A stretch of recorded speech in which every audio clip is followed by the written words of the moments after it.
My younger sister was the family's golden child, and I always doted on her. Toys, jewelry, if she so much as hinted at wanting them, I'd let her have them. On my engagement day, she secretly wore my gown, put on flawless makeup, and gazed at my fiancé with pitiful doe eyes. She just assumed I'd let her have this too. Like everything else, I clutched my fiancé's hand tightly. You can't have this, big sister, I'm afraid. He usually smiled apologetically. My bad. Yet years later, he abandoned me during my hemorrhagic childbirth to tend to his feverish sister. The moment I saw her at the engagement party, I knew I'd chosen the wrong person. It's your refusal to let go that kept me and her apart all these years. I died carrying our unborn child. When I opened my eyes again, I was back at the engagement party. Song Shuiwe stood before me in my haute couture gown, her eyes red-rimmed as she stared at me. Her delicate makeup only accentuated the innate sweetness of her face, making her appear even more pitiable. I froze momentarily before looking down to realize I was holding Hiyuji's hand. I had just refused her outrageous request to hand over my fiancé to her. I've always given her whatever she wanted since we were kids, even if it was the last one, even if I wanted it just as badly. This was the first time I ever said no to her. Her face was a picture of shock as she stood there awkwardly, the guest's scorching gazes burning into her, probably the first humiliation she'd suffered in over 20 years. Sorry, Hiyuji gazed at Song Shuiwe with a faint smile. This time, I caught the barely perceptible regret in his eyes, along with a trace of resentment. In my past life, I never noticed. In fact, those very words made me believe he held feelings for me too. But after we got married, he's always been giving me the cold shoulder. Back then, I was completely devoted to my career, with just enough room in my heart for one person, someone I could pour all my tenderness into. No matter how cold he acted, I kept telling myself it was just because ours was a marriage of convenience. If I keep treating him well, surely even the coldest heart would thaw someday, wouldn't it? He would only lower his head to sign those documents when I brought profits to the whole group. The rest of the time, even when I was delirious with high fever, he'd just briefly visit the hospital as I was recovering. I thought he was naturally cold, or perhaps genuinely overwhelmed with work, until the day I saw my perpetually indifferent husband cradling my slightly feverish sister with frantic worry. That's when blood surged to my throat during pregnancy, and my world came crashing down in crimson. He took no action, just stared at me coldly. The moment I saw her at the engagement party, I knew I'd chosen wrong. It's your refusal to let go that's kept us apart all these years. Only then did I realize his aloofness wasn't innate. He just doesn't love me. Seeing Hiyuji's apologetic smile, I loosened my grip. Just kidding. How could I possibly deny Yaya something she loves? Both Song Shuiwe and Hiyuji froze momentarily. Everyone knows that despite the He family's decline, marrying their eldest son means inheriting their business empire. That dowry would be astronomical. Hiyuji's eyes briefly sparkled before regaining composure. Wanqin, this doesn't seem fair to you. I waved my hand dismissively. What difference does it make which girl the heir marries? This is a union between the He and Song families. Does my sister not bear the Song name? A glimmer of triumph flashed in Song Shuiwe's eyes as she struggled to suppress her smile. But elder sister, what about the He family's business interests? I raised an eyebrow with a dangerous glint in my eyes. So she knew exactly what this would cost me, yet chose to do it anyway. Song Shuiwe's gaze faltered momentarily. I smiled. Take it all, if it pleases you, little sister. A smile finally escaped Song Shuiwe's lips despite her efforts to suppress it. Me too. How could she possibly understand the challenges of managing the He family's business? In my past life, I pushed myself to the brink of a nervous breakdown just to barely elevate the He family to the pinnacle of their commercial empire. Looking back, I should have sold all the shares I could when taking over, living carefree with lifelong financial security. I narrowed my eyes. Could my pampered sister, who knows nothing about business, really recreate the legend with this heir of the He family? He usually set the diamond ring aside and turned to Song Shuiwe. This ring was made to your sister's measurements. I'll have another one custom made for you. Song Shuiwe flushed with embarrassment. If there's nothing else, I'll take my leave. The man in the corner rose lazily and sauntered out. Memories from my past life flooded my mind. I grabbed the ring and rushed out in a few quick strides to stop the person. Marry me. In my previous life, since I didn't yield Hiyuji, Song Shuiwe had no choice but to marry the He family's second young master, He Jinan, as an illegitimate child. My pampered younger sister found the marriage beneath her status and soon filed for divorce.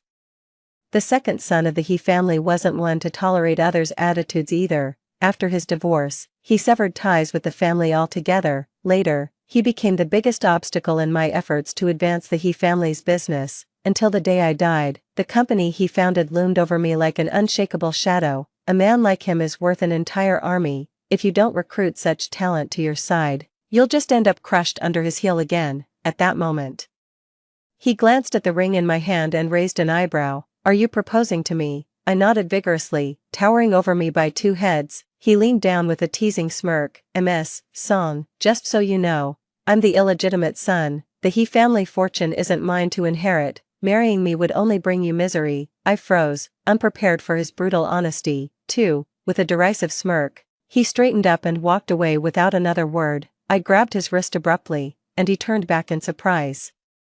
How do you know we won't end well? Holding the ring in my hand, I smiled. They say the second young master's got nerves of steel. Care to make a wager? His dark brows furrowed slightly, and I seized the moment. I'm willing to gamble on you, second young master. He, dare you not bet on my love? A tempest of emotions flickered through those profound eyes. It all dissolved into a cold sneer between his teeth. He lifted my hand, slid the ring onto my finger, and gave me a look. This is insane.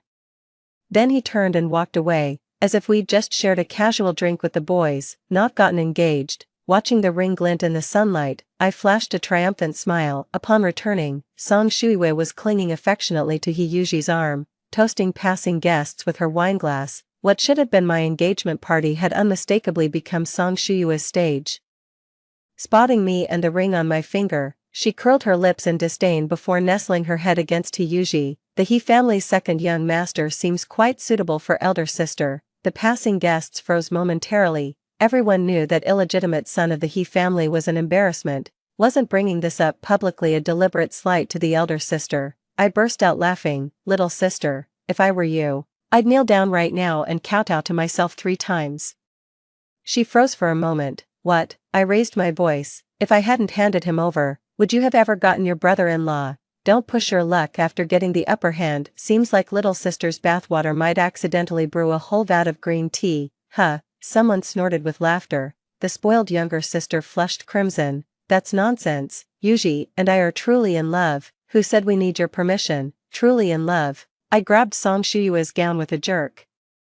Does my dress fit you well? The guests had already begun whispering among themselves. No wonder the dress looked ill-fitting. She's wearing her sister's. With the Song family's wealth and status, there's no need to wear someone else's dress. Song Shuiwei is clearly doing this on purpose. I laughed out loud. Wasn't this supposed to be mutual affection? Then why steal my clothes to validate yourself? Little sister, are you really that insecure? Afraid your brother-in-law won't fancy you? Oh wait, my bad, he's not your brother-in-law anymore. He usually frowned. Will you ever stop? Just a few words. And young master, he's already upset. I raised my glass, looking at him with complete composure. To everlasting happiness. His casual attitude made Hiyuji frown repeatedly. Such is human nature. Getting what one desires naturally brings joy. Yet if the person you yielded to shows no trace of regret, it inevitably leaves a bitter taste. I'm here to make their lives miserable. Song Shuiwei and Hiyuji's wedding was extravagantly grand, even more ostentatious than my own wedding in my past life. Probably because she's their biological daughter, while I'm just the child from mom's previous marriage, never truly accepted by my stepfather. The He family looked down on illegitimate children, and my stepfather was ashamed of me marrying one. So we didn't even have a wedding on our wedding registry day. We just grabbed a meal together. That was our entire wedding celebration. See, I told you life with me wouldn't be all sunshine and rainbows. He grinned without a care in the world. I took a sip of my drink. Don't worry, you've still got me. The Song family allocated me a 10% stake in their business, small but highly profitable. We won't go hungry. He seemed caught off guard by my bluntness, but recovered his nonchalant air almost instantly. Guess we're doomed to starve then. With that rotten attitude, no wonder Song Shuiwei divorced him, but I've got nothing to be angry about. There's no difference between him and me. What's the difference between a stepdaughter and a bastard child in the Song family? No right to object. No privilege to complain. When the real young mistress wants something, you hand it over. This family gave you status and benefits. Now it demands your complete loyalty and proper conduct in return. As for that pathetic longing for familial affection, Spare us the embarrassment of hearing it. Song Shuiwei is counting on you to secure her future. Who in this household has patience for your whining? Over time, those selfish thoughts were buried deep, as if they'd never existed. Moonlight streamed through the floor-to-ceiling window, casting sharp shadows across Jinan's chiseled features, and I suddenly realized how improper my actions had been. I wanted to use him, to ride his coattails when he rose to power and pave my own way forward, yet I was luring him with the very love I'd always longed for but never received. Pretty damn despicable of me. Swirling my wine glass, I felt no irritation at his lack of cooperation. Don't worry, as long as I'm still breathing, I'll clear the path ahead for you as best I can. When you've lacked something for too long and see others in the same boat, some will make them crave it even more, while others will do everything to make up for it. I'm the latter. He froze for a moment. Maybe it's just my imagination, but his gaze seemed less distracted now. Oh really? He raised his glass with a casual gesture, slipping back into that carefree tone. MS, Song, what's given can't be taken back. You might want to reconsider your words. I sighed inwardly and clinked glasses with him. What do you take me for? Song Shiyua's honeymoon period didn't last long. Within just a few months under her management, the two previously profitable companies unexpectedly started bleeding money, yet my 10% stake in the Song family business kept hitting record profits, far outpacing her losses. After all, I'm the one who kept the Song family firmly at the top while dragging the half-dead He family onto the rankings. Managing just this little bit is child's play for me. But something felt off during this family dinner. Wanqin, your business has been doing well lately, but your younger sister's hit a rough patch. Don't you think you should share some profits to help her out? I paused with my spoon halfway to my mouth and looked up at Mom. After doing the math, if we redirect your recent profits along with your working capital, it would perfectly cover Shuyui's shortfall. As the eldest sister, you should contribute to the family. I nearly laughed out loud. Mom, Dad, back when my business was struggling, you always told me to figure things out on my own.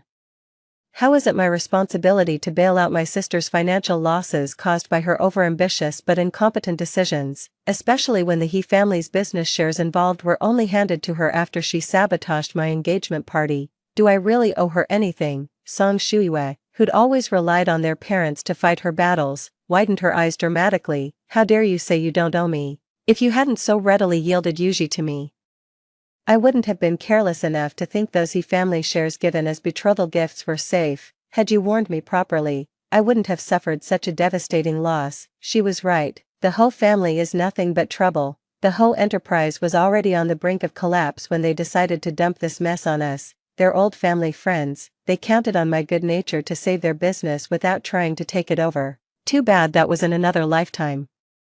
That good-for-nothing Song Shuiwei can't handle responsibility. Wanqin, you know Shuiwei lacks experience. It was your duty to guide her. Now that she's mismanaged everything and piled up debts, don't you share the blame. Be reasonable. 150 million is nothing for you. Didn't you just secure major funding? Don't think I don't know about it.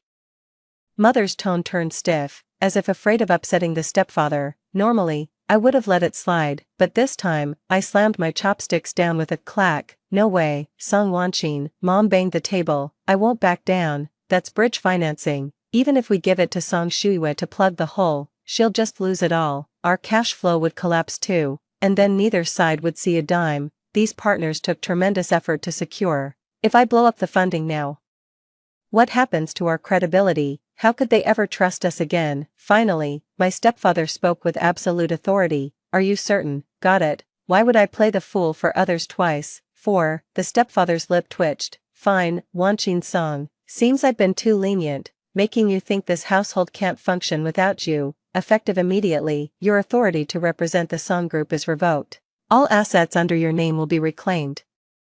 Get the hell back to where you came from. Mother turned pale, but not out of concern for me. The way she cautiously approached my stepfather told me everything. She was terrified he'd redirect his fury toward her. Ever since Song Shuiwei came along, she's made me feel like an outsider. If it weren't for my exceptional business acumen, I'd have been kicked out long ago. The stepfather turned and patted Song Shuiwei's head. Don't worry, sweetheart, Daddy will transfer all her funds to you.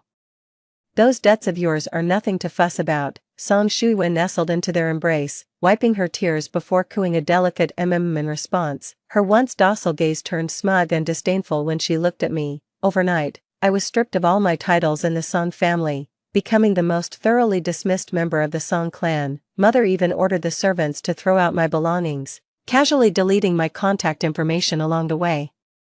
Standing outside the Song residence, I watched the door slam shut without hesitation. Mother couldn't even bear to glance my way. I lowered my eyes without a flicker of emotion. The childhood longing for familial affection, once suppressed, seemed to have truly withered in my heart. Even if truly abandoned, I remained unshaken, having long steeled myself for this moment. As I dragged my luggage while calling a driver, a car pulled up right before me. Jinan's roguish face appeared behind the car window. Miss Song, off on a trip my ass. My banishment from home was practically broadcasted by Song Shuiwa to the whole world. How could he not know? They must have been lurking around just waiting to see me make a fool of myself. He chuckled carelessly. Need a ride from your hubby, Mrs. Song? Don't mind if I do. I yanked the car door open and climbed in. Get out and load the luggage. He paused. You really don't hold back, do you? There's one company the Song family can't take away. It's the small business Dad left behind, transferred to my name after his passing. Mom thought Dad's meager earnings weren't worth mentioning, so she didn't even bring it up when I left. Thankfully, where there's life there's hope. Jinan and I at least wouldn't starve, but soon enough, I faced something even worse than starvation. This small business got sued by the Song Corporation. When an accident occurred during the Song family's construction project, my company, which had previously done business with them, got screwed over by their legal sharks exploiting contractual loopholes to pin all the blame on me. The company entrance was already swarmed with grieving families demanding justice for the workers. Crushed by the workload and lawsuits, I woke up the next day with a skull-splitting headache. My secretary's calls kept ringing relentlessly. It took me multiple attempts just to pick up the phone. I'll go. Just stall for a bit longer. Secretary Kobayashi's anxious tone suddenly shifted to surprise. President Song, what's wrong with your voice? Maybe I should go plead with our partner. No, cough absolutely not. I nearly choked to death. Wait for me. I'll be there in half an hour. My whole body felt weak, and dizziness hit me the moment I got up. I desperately crawled toward the nightstand. I remembered there was cold medicine there. Well, Ms. Song, taking a swim. The teasing voice came from above, and I knew right away it was that jerk Jinan up to his usual nonsense. He must have just finished his morning run, freshly showered and still shirtless, casually sipping a cup of coffee. I wasn't in the mood to admire his perfectly sculpted muscles. Rasping out, medicine, drawer, cough. He paused, set down his coffee, and sat on the edge of the bed, looking at me intently. Dressing up as Donald Duck. Screw you. I knew this idiot was useless. Gritting my teeth against the headache, I staggered out of bed. Everything was blurry before my eyes when someone suddenly grabbed me. I'll call the doctor for you. Just rest now. No, the company still needs me, he said nonchalantly. The company won't die without you, but you might. No, I must. Cough. I pushed him away and got off the bed, only to collapse onto my knees with a thud, like a kid begging Jinan for New Year's money. You're impossible. He scooped me up and pinned me to the bed. You're not going anywhere today. I'm keeping an eye on you. I struggled to get up, but he pressed down harder, finally losing patience and snapping at me uncharacteristically. Do you have to die to be happy? Look at the state you're in. His shouting jolted me back to my senses. Gritting my teeth, I resolved to tell him about the past. 5. You don't know. Those relatives drove my father to his death. Cough. His hand froze, staring at his blurred figure. I muttered, she's using the same tactics on me that killed my father. Ever since her new family, she's treated me like baggage. Cough.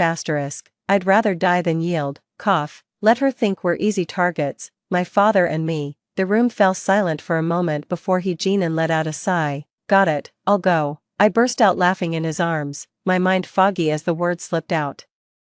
You're not ready yet. It'll take 2 more years, until you meet your business partner. Cough. That's when you'll really take off. Even I, cough, can't beat you. He frowned. What did you say? My mind had long been fried by fever, so I just rolled my eyes and passed out. Waking up and seeing the time on my phone, my first thought was I'm screwed. I've been sleeping for a full day and 2 nights. The company's probably been swarmed by angry relatives by now. When I saw Kobayashi, I froze. What are you doing here? Go handle the relatives' complaints at the office. She blinked in surprise. But mister, he has already taken care of everything. I bolted upright. Say that again. Wait, wasn't mister. He sent here by you, President. Kobayashi looked utterly confused. I saw him swiftly settle matters with the family and even got the sons to drop the lawsuit. I assumed you'd briefed him. How could I possibly guide him when I was practically unconscious, mister? He even covered the company's financial gap. God knows where he got the money. A chilling sensation crept up from the soles of my feet. That guy rose to power way too abruptly in his past life, and once he gained momentum, there was no stopping him. If it was just luck, that explanation doesn't hold water. That level of capability was clearly the result of long-term scheming. His current skills are simply unfathomable. Where is he? Got slashed twice by family members, lying in the other building now. I nearly fell off the bed. Shaolin rushed over in panic. Director Song, you just woke up, don't move, tell me what you need, I'm going to check. Before I could say him, someone was already standing at the door, his left arm in a sling. He leaned against the doorframe, looking down at me. Not a trace of joy at seeing me, more like anger, sensing the tension. Kobayashi made a discreet exit to save his own skin. Jinin curled the corner of his lips. Ms. Song really knows how to put on an act. All smiles to your face but a knife behind your back. What's this? Now that you've used me, you're just going to toss me aside? I was completely baffled. What are you talking about? He pinned me to the bed with one hand. What's the idea of sending Song Shuiwe to take care of me? Huh? Can't even spare the money for a proper nurse. You'd rather have that thing look after me. In my past life, even though I'd rejected Song Shuiwe, she secretly added Yuji on WeChat and bombarded him with good morning and good night messages every day. When I was away on business, she showed up at my house claiming I'd asked her to look after my husband because I couldn't bear to leave him alone. Yuji already disliked me. He wouldn't bother checking with me and just accepted this kindness I never actually offered. By the time I found out, they were already as close as family. I cut off all support for her after learning the truth. Song Shuiwe twisted the situation, making me out to be the ungrateful wretch of the Song family. Even as I lay dying, Yuji condemned me for my jealous behavior. Forget past lives. Why is she still walking straight into the line of fire this time around? I just woke up. Where exactly am I supposed to summon her to take care of you, even if I were fully conscious? I'd never send her your way. Jinin let out a laugh. Exactly, Madame Song's always been far-sighted, hedging her bets early. Why else would she rush to marry a bastard like me? 2 years from now, she'll have milked me dry and kicked me to the curb. Am I right? I'm choking. So this was his trap all along. Remembering the nonsense I babbled during my feverish delirium sent chills down my spine. That was all delirious rambling. What are you even thinking about, Ms. Song? I can certainly tell the difference between nonsense and genuine words. As I met his knowing gaze, a deeper chill ran through me. Don't tell me you too. He smirked mockingly, yet with an undercurrent of sorrow. 6. I should have known. No wonder Madame Song gave up her brother. No wonder she chose me as her husband. You want me to gamble on your love, Madame Song. Even after rebirth, you remain chilling, using love as bait now. Is that it? I'd never seen such sorrow in the face of a carefree man. Let alone mixed with expectations he believed could never be fulfilled. When I didn't respond, his smile grew even more mocking. Ms. Song, I'll give you what you want. Just stop feeding me that bullshit about love. After getting everything you desired in 2 years, did it ever cross your mind what to do with me? I know, a bastard like me isn't worthy of Ms. Song's affection. I should have let that relative stab me to death. You'd have gotten the inheritance anyway. Why the hell did I cling to life just to see you? Jinin, I slapped him across the face. I held back my strength, afraid of hurting him. Sure enough, he froze. My hand trembled slightly as I pushed him away. Do you really have to degrade yourself like this? If I don't love you, you'll just give up on life. If people don't like your career, you'll just quit. When did you become so pathetic? Are you even worthy of being my former rival? Since when has Jinin been such a fool? He stood there with bandages wrapped around his abdomen. I couldn't help but frown, softening my tone. Jinin, I love you. You're the one I love most. There's no one else in this world. He remained completely still. I approached cautiously, reaching out my hand. Are you alright? My hand was caught and pressed against his face as he looked down at me. Wan, it hurts. My heart skipped a beat. Damn. This is the first time he didn't call me Ms. Song. Where? I searched for his wound. He grabbed my hand and rubbed the spot I'd hit. Here. I barely even hit you. Okay. My hand slid downward, brushing against his left hand, right here, finally resting on his abs. There's just no way I can trash talk this, Wan. I just got treated unfairly at Song Shuyue's place, you owe me compensation. I was stunned, but I didn't call you over there, without another word. He pinned me down on the bed, his free hand already getting fresh, Wan still paying me back either way. I stood there dumbfounded, and before long, I couldn't help but curse, He Jinan, you're a monster. Hours later, he finally released me, and I collapsed into his arms, drowsy with exhaustion. His breath brushed against the tip of my ear. Wan, I told you, what's given to me can't be taken back. Half asleep, I rolled over and murmured in response. When I woke up, Shaolin was peeling an apple by my bedside. You're awake, President Song, mister. He bought you breakfast. He's just wrapping things up at the office now. I rolled out of bed, only to be grabbed by her. President Song, you haven't eaten yet. Where are you going? To punch someone. She stood there dumbfounded. Song Shuyue has some nerve. Even after rebirth, she dares to steal my man. If I don't teach her a lesson this time, my second chance at life would be wasted. But just as I arrived at their doorstep, the sound of an argument stopped me in my tracks. Song Shuyue, what do you mean you regret it? Why didn't you say so when you married me? Now that she's married to your brother, you change your mind. What kind of man are you? He I told you I'd pay whatever amount you demand. What's the point of throwing such unreasonable tantrums? Song Shuyue, do you really think she'll be with you if we divorce? He you heartless bastard.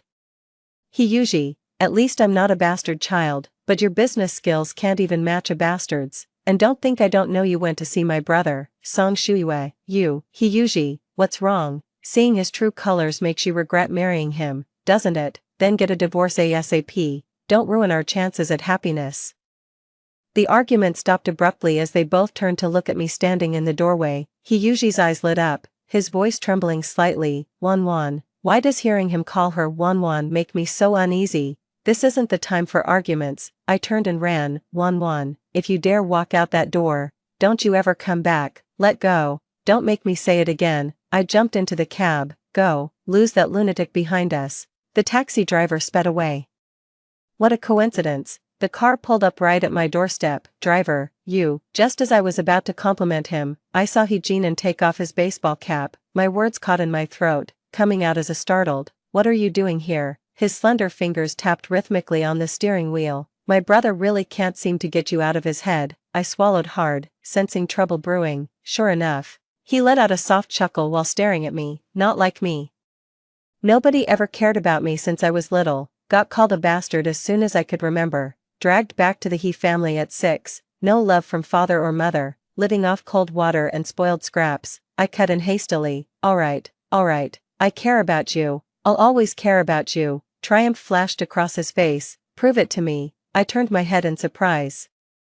I couldn't fathom why my sworn nemesis from my past life, the one I could never defeat, turned out to be this kind of character behind the scenes. He raised an eyebrow, looking like he had more to say. Startled, I quickly leaned in and brushed my lips against his. The seatbelt snapped open abruptly. Before I could react, his arm hooked around my waist, pulling me astride him into his embrace. Cradling my waist, he looked up at me. The evidence was insufficient. For the next few hours, I became his living proof. 7. Perhaps due to rebirth, He Jinan's rise to prominence happened much earlier than in his previous life. When I discovered the partner who wired me a substantial bridge loan was actually him, I nearly fell out of bed in shock. I swallowed hard. You're really not afraid I can't pay you back? He rested his hands behind his head. What kind of husband takes back gifts from his wife? Everything's yours for the taking, except my ashes. Those you'll have to wait for.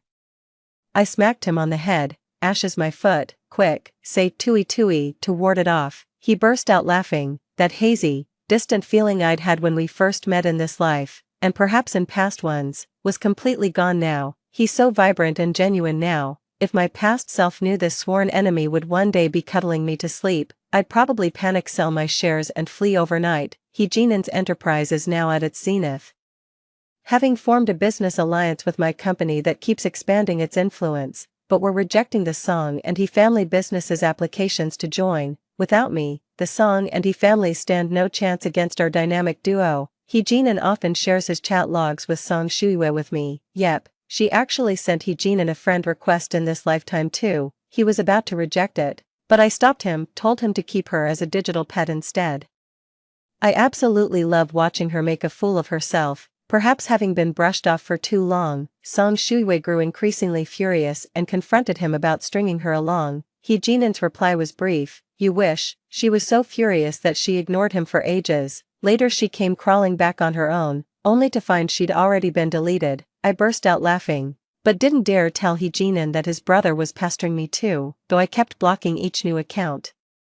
He Yuji's relentless harassment never stopped. If he finds out and gets jealous, I'll be stuck comforting him for days. Just as everything was getting back to normal, He Jinan vanished. I went alone to the riverside pier. He Yuji was waiting for me there. "So you still can't let him go, can you?" He regarded me leisurely, the silver-framed glasses casting a faintly mocking glint in his eyes under the night light. "Darling, is he really that wonderful? Enough to make you abandon your husband from your past life?" I gritted my teeth. "So you too." He smiled as he took off his glasses, wiping them gently. 7. What a pity I was one step too late. By the time I was reborn, you'd already married my unworthy younger brother, Wan. After your death, I've never regretted anything more. He put his glasses back on, his gaze clearing as he looked at me. "The traces you left in this home, I've spent a lifetime trying to erase. I thought moving away would finally make me forget you, but you're etched in my mind, impossible to remove." Wan. My greatest regret is not growing old with you, I snapped impatiently. "Where's my husband?" He Jinan, his voice cut off abruptly, followed by a self-deprecating smile. "So Wan already considers him your husband. What about me then?" I frowned. "Who the hell are you?" There was a wounded look in his eyes. "I don't care. Where is he?" A cold smirk played on his lips as he turned slightly, revealing a corpse bobbing in the river behind him. He Jinan can't swim. My heart sank to the pit of my stomach as I frantically ran over, on the verge of screaming He Jinan's name in despair, only to freeze mid-cry, the figure floating on the water. Why does it have Song Shuyue's face? That insufferable woman just had to tag along and make trouble. Much quieter after we tossed her overboard, He Yuji's voice dripped with sarcasm.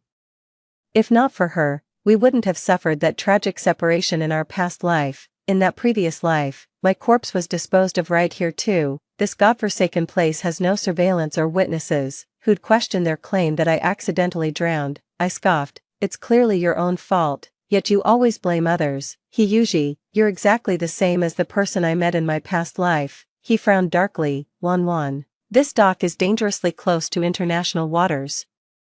These ships are registered in minor countries with barely any proper legal systems. Once this ship reaches international waters, murder will be the least of our problems. I turned to face him. "Fine, put me with my husband. I'll die by his side." He Yuji flinched as if stung, his fingers trembling almost imperceptibly. "Song Wanqin, is he really that wonderful?" "You bet, 1,000 times better than you. If I can't see him one last time before I die, I'll never rest in peace."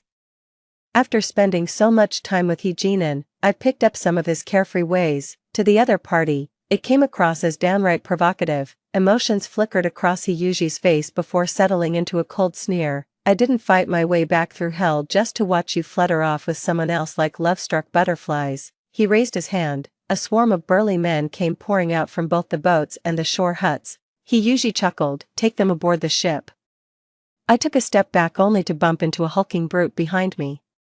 He Yuji's smile deepened. Wan, I'll take you somewhere no one will ever find us. There, you'll be my only wife. You're bound to me for life. You're out of your mind." I gritted my teeth. "Did you really think I came alone? My secretary called the police ages ago." He shrugged. "Shaolin, right, hate to break it to you. She's been working for me all along. Should have called the cops myself. Came here in too much of a hurry." With my mouth gagged, I was being dragged toward the boat. Boom.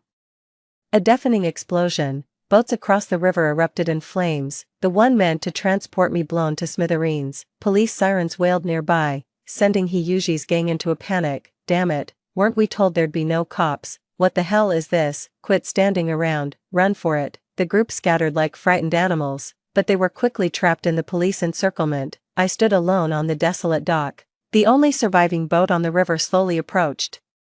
The cabin door opened, and He Jinan emerged unhurriedly, holding a detonator remote in his hand, flashing me a grin. "Honey, my nidus and shining armor." I stood there speechless, still clutching the gag cloth in my hand. This incident marked the absolute downfall of both the He and Song families. Kobayashi had long been turned, and now He Jinan threw him in prison along with the rest. my mother came to me in tears, begging me to save my stepfather. I just smiled and had her escorted out.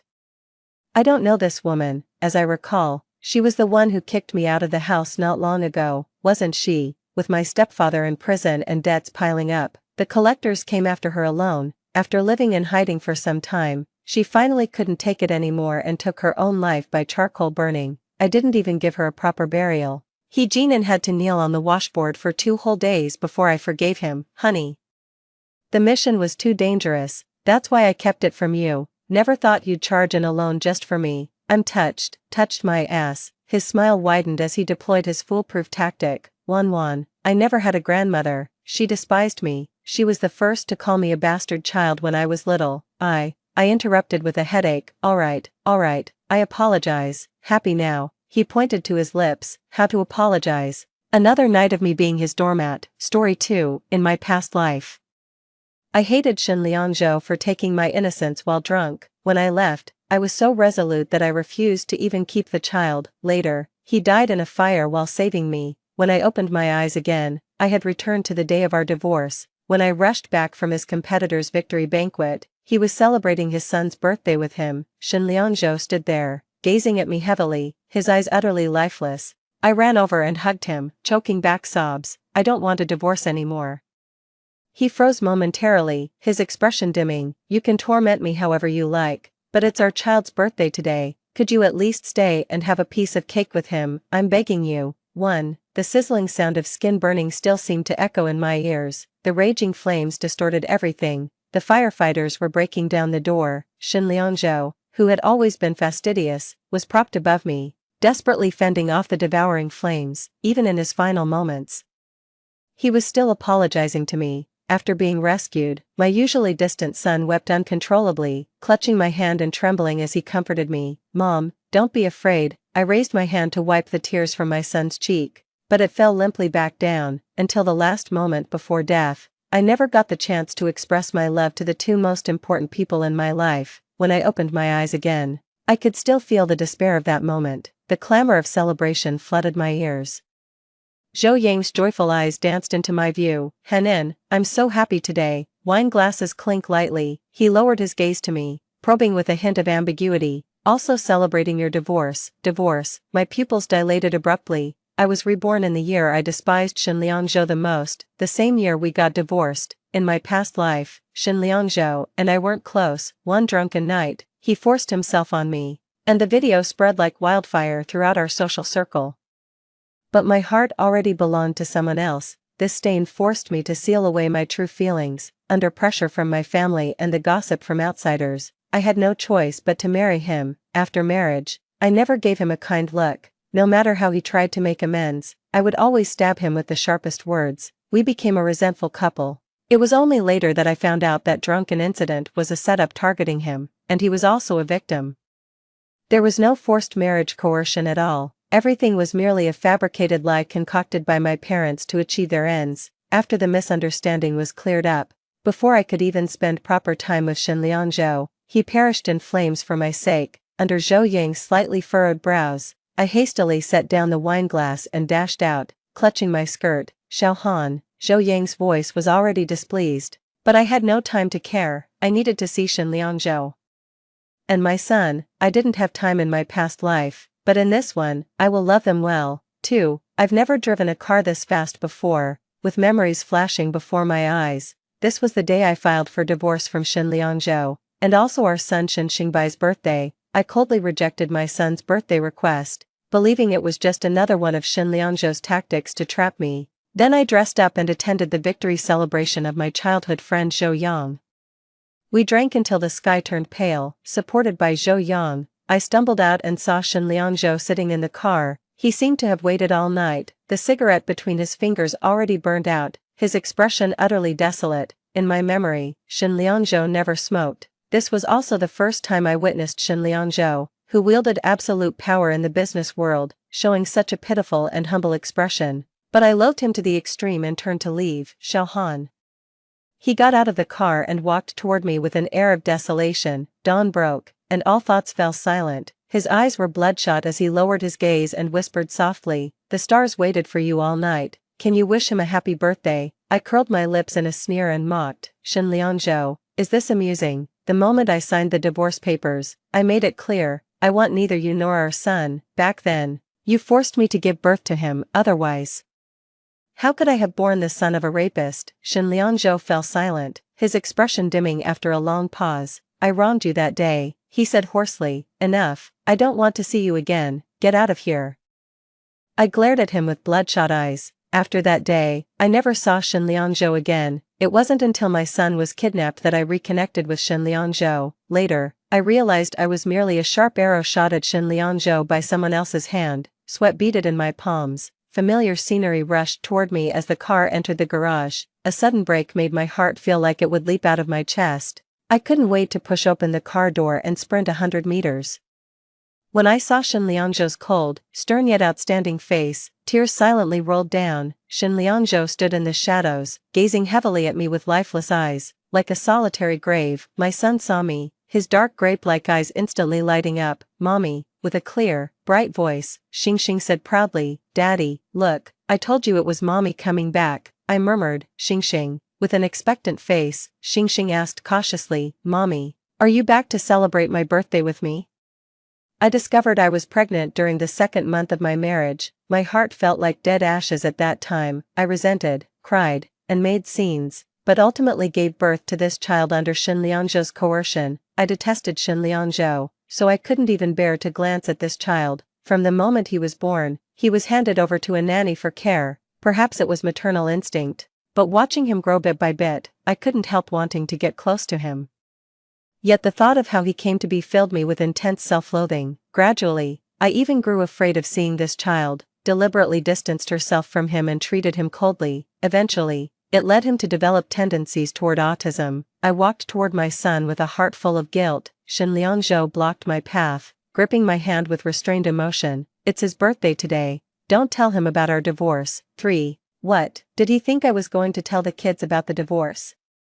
Xingxing peeked out from behind, blinking curiously, then became cautious when looking at me. Daddy, what are you talking about with Mommy? Can't Xingxing listen? Shen Liangzhou gently patted his head. Daddy and Mommy have something to discuss. Can you be good and cut the cake? The little star lowered its head dejectedly. All right then, couldn't help but steal another longing glance at me. Shen Liangzhou and I walked out to the balcony. He stood in the shadows, swallowed by darkness.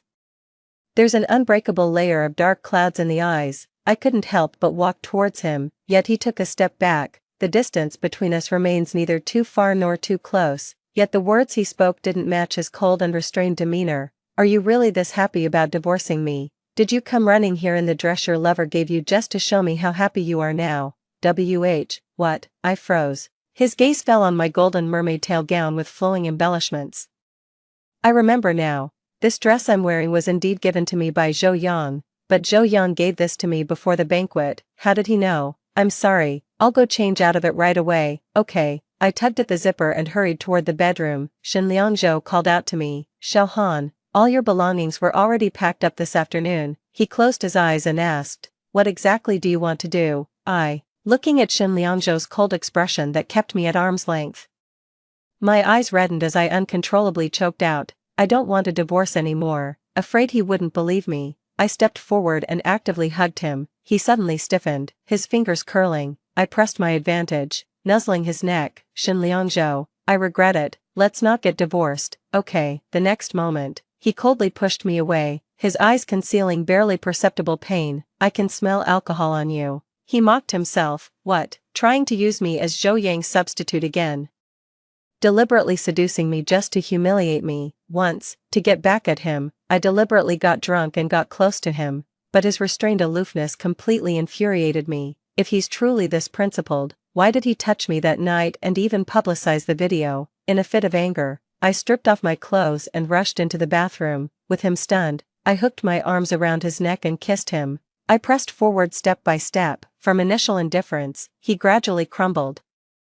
Surrendering sweetly to my venting, the pattering water sounds mingled with indistinct voices. Who knows whose? He suddenly pinned me against the wall. With a decadent smile, I wrapped my arms around his neck and teased him by hooking my leg around his waist. As he was lost in his obsession, I leaned close to his ear and, with a laugh, vengefully called out Zhou Yang's name. To this day, I still remember his shattered and desolate expression. Now that he doesn't trust me, I have only myself to blame.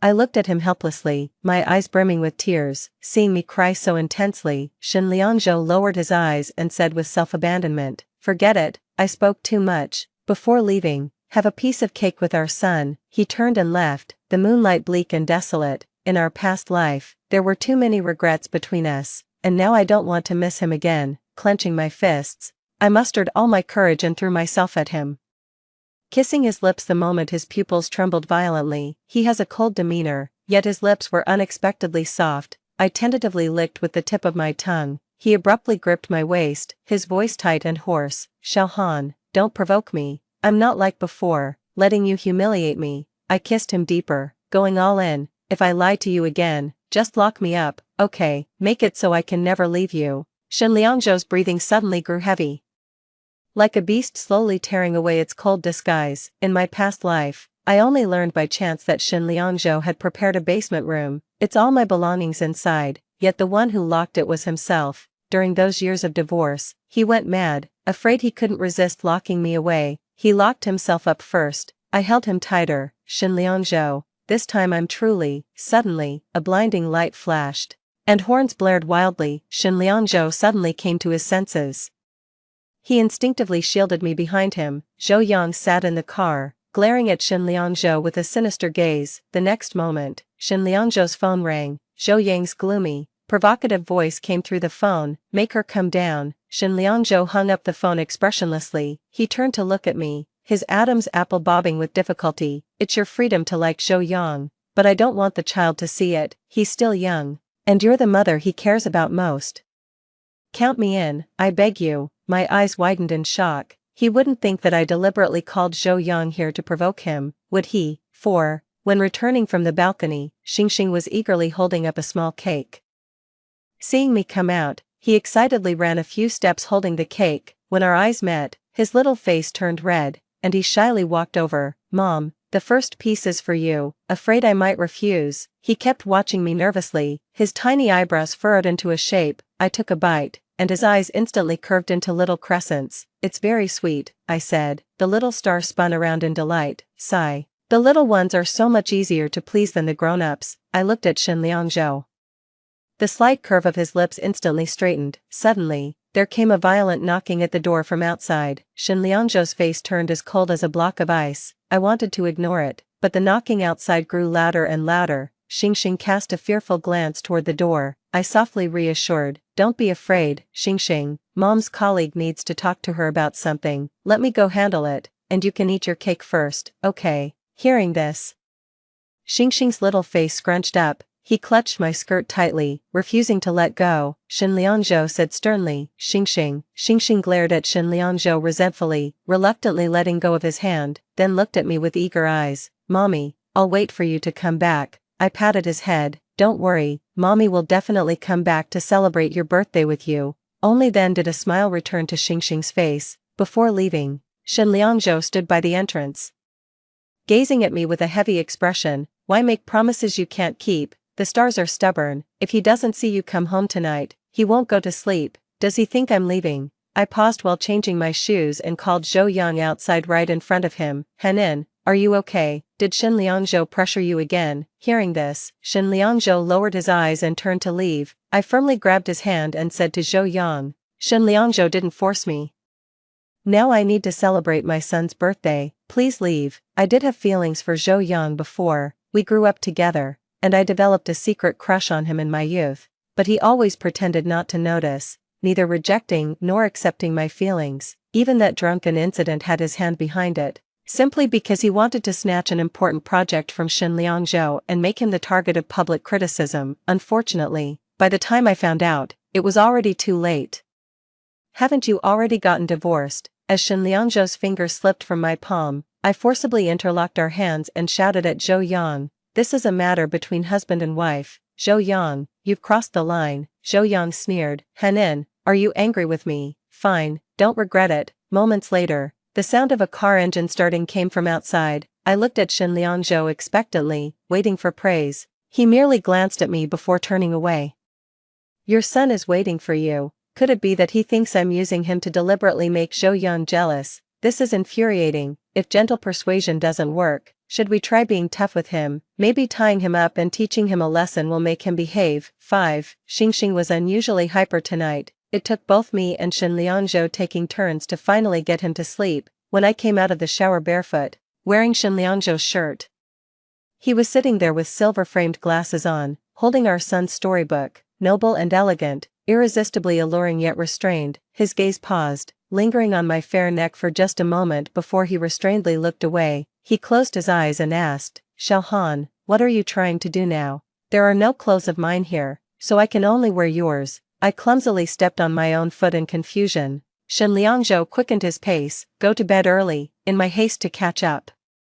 I slipped and fell on the wet floor. Shen Liangzhou halted abruptly, his expression tense as he picked me up with a furrowed brow. It's nothing serious, just a bruised knee. While he was spraying the medicine for me, I lifted my foot and stepped on his bulging chest, deliberately revealing that glimpse of skin beneath the shirt hem. But Shen Liangzhou's adherence to male virtue is downright outrageous. With a cold gaze, he used his own pajamas to dry my damp foot, then stood up to leave, furious. I flipped over and sat astride his waist. Shen Liangzhou, I want you. He looked up at me, his breath tight, yet his expression remained cold and stubborn. You just want to humiliate me, don't you? Sensing something, I shifted lower, just as I'd expected. What a stubborn mouth. The veins on his neck bulged instantly. Shen Liangzhou turned his face away in panic, his neck and chest flushing red, rising and falling with barely suppressed breaths. I roughly grabbed his hair, forcing his neck to fully expose itself to my gaze. I demanded arrogantly, Shen Liangzhou, I'm already like this, satisfy me. He closed his eyes bitterly, as if willingly falling into a trap. Furious, I nibbled his earlobe and whispered breathlessly, husband, look at me. His knuckles pressing against the sheets instantly tensed, fingertips turning white. I kissed my way upward, lifting the hem of his pajamas like soothing a puppy, my fingers exploring inside. He trembled slightly, still unmoved, as if resisting me, or perhaps resisting the self within. I could only hold him tighter, wanting him to believe that all of this was my own willing choice. I bit open the buttons one by one, leaving his pajamas crumpled. His unique cold fragrance ran rampant at the tip of my nose, stirring my desires. Shen Liangzhou, I called his name over and over, my fingertips tracing over his Adam's apple as it bobbed. When my fingers pressed against his lower abdomen, his eyes darkened abruptly, like a beast breaking free from its cage. Suddenly pinning me down on the bed, he held me from behind, pressing tightly against me, pushing into me. The pounding heartbeat was deafening through the chest cavity. I couldn't help curling my toes, both anticipating and fearful. Moments later, Shen Liangzhou said hoarsely, Xiao Han, don't push me. It's not worth it just to prove a point. 6. The more gentlemanly he acts, the more determined I am to tear off his disguise completely. I twisted my waist and called his name impatiently. His undeniable presence made me feel certain of victory. Pushed to his limit, Shen Liangzhou uttered hoarsely, Xiao Han. I nuzzle lightly against his neck. Suddenly, he scoops up my waist and flips me over, with hands braced beside my ears. His eyes darken as he kisses me fiercely. Even my breath is stolen away. He seemed intent on teaching me a harsh lesson, making me pay for my earlier provocation. My mind was in chaos. My eyes were misty with unshed tears. Shen Liangzhou, clinging to his last shred of rationality, glared at me fiercely. You can still leave now if you want to. How could I? I wouldn't miss this for the world. I wrapped my arms around his neck and kissed him first, answering him wordlessly. Finally got what I wished for. I tightly gripped his fingers, my eyes moist. Shen Liangzhou, as soon as I opened my mouth, he covered it with his hand. It's too late to beg for mercy now. He flipped me over, forcing me to kneel at the head of the bed. He pressed against my waist and growled viciously, Xiao Han, you asked for this. 7. In my past life, Shen Liangzhou always maintained a cold and distant demeanor in front of me. He would rather lock himself away than harm me, so much so that I never expected the beast unleashed tonight to be so ferocious, calm, composed, and disciplined. These were my greatest misconceptions about Shen Liangzhou. Wait, the moment I opened my mouth, he pinched my chin and kissed me, completely silencing my words. Words shattered, unable to resist, only to endure. Finally found a chance to beg for mercy. Shen Liangzhou wore a hurt expression that seemed to say, what trick are you playing now? So I swallowed all my words. He has suffered for too long. Smiling, I clung to his shoulders and kissed his furrowed brow. Shin Liangzhou, whatever you want to do, it's all yours, I'll give you everything. Suddenly tamed, his movements became gentle, feeling dampness against my neck. Shin Liangzhou pressed close to my ear and whispered a threat. Xiao Han, if you dare deny this tomorrow, I'll do exactly as you said, lock you away. Lock me away, I murmured in agreement. Suddenly, my phone rang. It was Zhou Yang. My sweaty fingers were about to hang up, my finger trembled and accidentally hit answer. The voice from the phone came through intermittently. Sis, Yang Ji is drunk and keeps making a scene demanding to see you, we can't handle him, could you come over? The person who had just calmed down became agitated again. I couldn't help but start worrying about my waist. Get lost. I gritted my teeth and hung up the phone. I had finally managed to calm Shin Liangzhou down. And now all that effort went down the drain. On the verge of breaking down, I held on to Shin Liangzhou and spoke in broken, incoherent words. Shin Liangzhou, I don't like basements, they're pitch black, could you lock me in a room with windows? I love beautiful flowers, plant a circle of them outside, preferably so I can see them the moment I open the window. Ah, Shin Liangzhou suddenly froze, wrapping around me like an octopus, pressing me tightly against his chest, his voice alluring.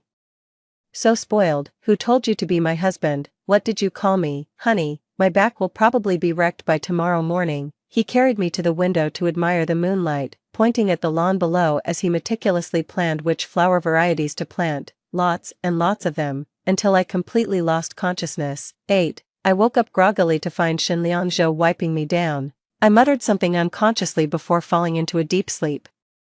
Waking up again felt like a lifetime had passed. The heavy curtains blocked out all light. A pair of eyes gazed at me with near greed. You're awake. Shin Liangzhou sat by the bed, having watched me for who knows how long. When I looked at him, his eyes remained cold, staring at the scratches on his chest and back. My face grew hot. Last night, yeah, you were drunk. Shin Liangzhou spoke flatly as he threw off the covers and got out of bed. No. I panicked and chased after them, only to collapse back onto the bed in pain. Damn it, you can't just make me work all night for nothing. Are you okay? This is all your fault. I punched him in the chest. Shin Liangzhou looked ashamed. Sorry, I even had lunch in bed, slept straight through until 5 p.m. When I opened my eyes again, Shin Liangzhou was in a video conference. Xingxing, coming home from school, tiptoed at the doorway, peering in but too afraid to enter. He kept poking his head in and out, looking several times. Seeing I was awake, he spread his arms and rushed over like a firecracker. Unfortunately, halfway through, his dad grabbed him by the collar and picked him up. Xingxing squirmed in Shin Liangzhou's arms. Dad, can you give mom to me now? Please, please, have you finished the homework the teacher assigned? Xingxing puffed out his little chest. Finished. Well then, Dad will accompany you to practice the piano. Huh, Xingxing pouted in frustration. Dad, how could you do this? 9. After finishing my morning routine, I was worrying about not having well-fitting clothes to wear, only to find the walk-in closet filled with current designer dresses. Feeling jealous now, I curled my lips into a smile. After changing clothes and stepping out, I saw the two of them playing piano in the living room. Xingxing kept stealing glances at me while practicing the piano. Shin Liangzhou mercilessly called him out. Can't focus on two things at once, the little star retorted unwillingly. But Dad was clearly peeking too. Watching this scene, I felt my nose tingling with emotion again. At the dinner table, Little Star said he had a red flower taken away today. Mom, do you want to know why I had a red flower taken away? He blinked his eyes, his face screaming, ask me now. With urgency, I asked, why? He looked at Shin Liangzhou. I also turned my gaze toward Shin Liangzhou. Under our expectant gazes, Shin Liangzhou said indifferently, ask him yourself. Xingxing hesitated to speak, then finally flushed red and lowered her small head. Alright, it was me being late for school. Only then did Shin Liangzhou chuckle lightly, because I wanted to wait to have breakfast with you, and ended up being late for school. Ah, Xingxing immediately covered her face, peeking at me through her fingers. Both of them are secretly flirtatious, but, with an apologetic expression, I said, sorry Xingxing. Mom really couldn't get up this morning, however. I can have dinner with you. He became excited again. In the evening, Shin Liangzhou was taking a shower inside. Listening to the sounds, I pushed the door open and leaned against the doorway to watch. Water dripped from his lashes as he looked at me. I said shamelessly, don't like being watched. Shin Liangzhou's eyelashes fluttered slightly. I raised the corner of my eye. Want to tonight? His wet hand grasped mine and pulled me in. My hand pressed against his chest. "You haven't answered me yet." After a moment of silence, he resignedly said, "Yes," from the bathroom all the way to the bed, until there was a knock at the door. Shen Liangzhou was gathering his strength when I suddenly laughed in his arms. With a dark expression, he put on his clothes and went to open the door. Xingxing hugged his little pillow. "Mom, Dad, I had a nightmare." He craned his neck to peek into the bedroom. "Can we still have a story today? You're a big boy, right? But I'm clearly just a baby." 5 minutes later, Xingxing was sleeping between us as Shen Liangzhou put on his glasses and began reading a fairy tale. Waiting for the stars to fall asleep, Shen Liangzhou carried him back. Yawning and drowsy, Shen Liangzhou pressed against my waist, full of resentment. Continue. 10. The next day, I received flowers from Zhou Yang. He made a grand display, having them delivered to the house, clearly intending to provoke Shen Liangzhou. On weekends, the stars are there too. With a gossipy expression, he asked, "Did Dad give these to Mom?" Shen Liangzhou lowered his eyes, deliberately avoiding the question. I immediately threw the flowers into the trash can, no matter how I explained. Shen Liangzhou's reaction remained indifferent. Furious, I grabbed his tie. "Come to think of it, you've never given me flowers. Do you even like me at all?" Shen Liangzhou looked down at me with a bitter expression. "Xiao Han, you don't have to." I tried hard to blink my stinging eyes, forcing out tears. Shen Liangzhou panicked. "I didn't." I turned my back, saying with a sob in my voice, "I won't listen, Henin." Shen Liangzhou fell silent for a moment before confessing. "I shouldn't have doubted you." I turned and hugged him, confessing honestly, "Shen Liangzhou, I did have feelings for Zhou Yang once, but that was a long time ago. I stopped liking him ages ago. The person I love now is you. Let's live well together with our son from now on." Okay. Shen Liangzhou's words carried immense weight, striking my heart with a tremor. Tears rolled down silently. That very evening, Shen Liangzhou hired a gardener to transform the lawn into a flower bed.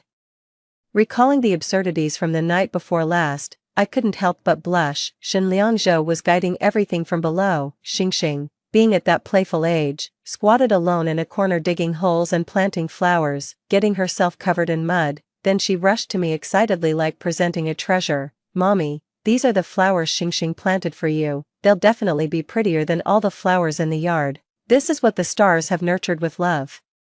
His face turned red as he squirmed shyly. Shen Liangzhou stood nearby, watching him coolly. "If you water it any more, you'll drown the flowers." "Ah." Little Star hugged the small shovel, his face pale. 11. Shen Liangzhou carried the little clay figurine into the bathroom. Just as I was immersed in this joyful parent-child moment, Zhou Yang's call suddenly came through. I hung up immediately, and the next moment, he called again from an unknown number. "Sis.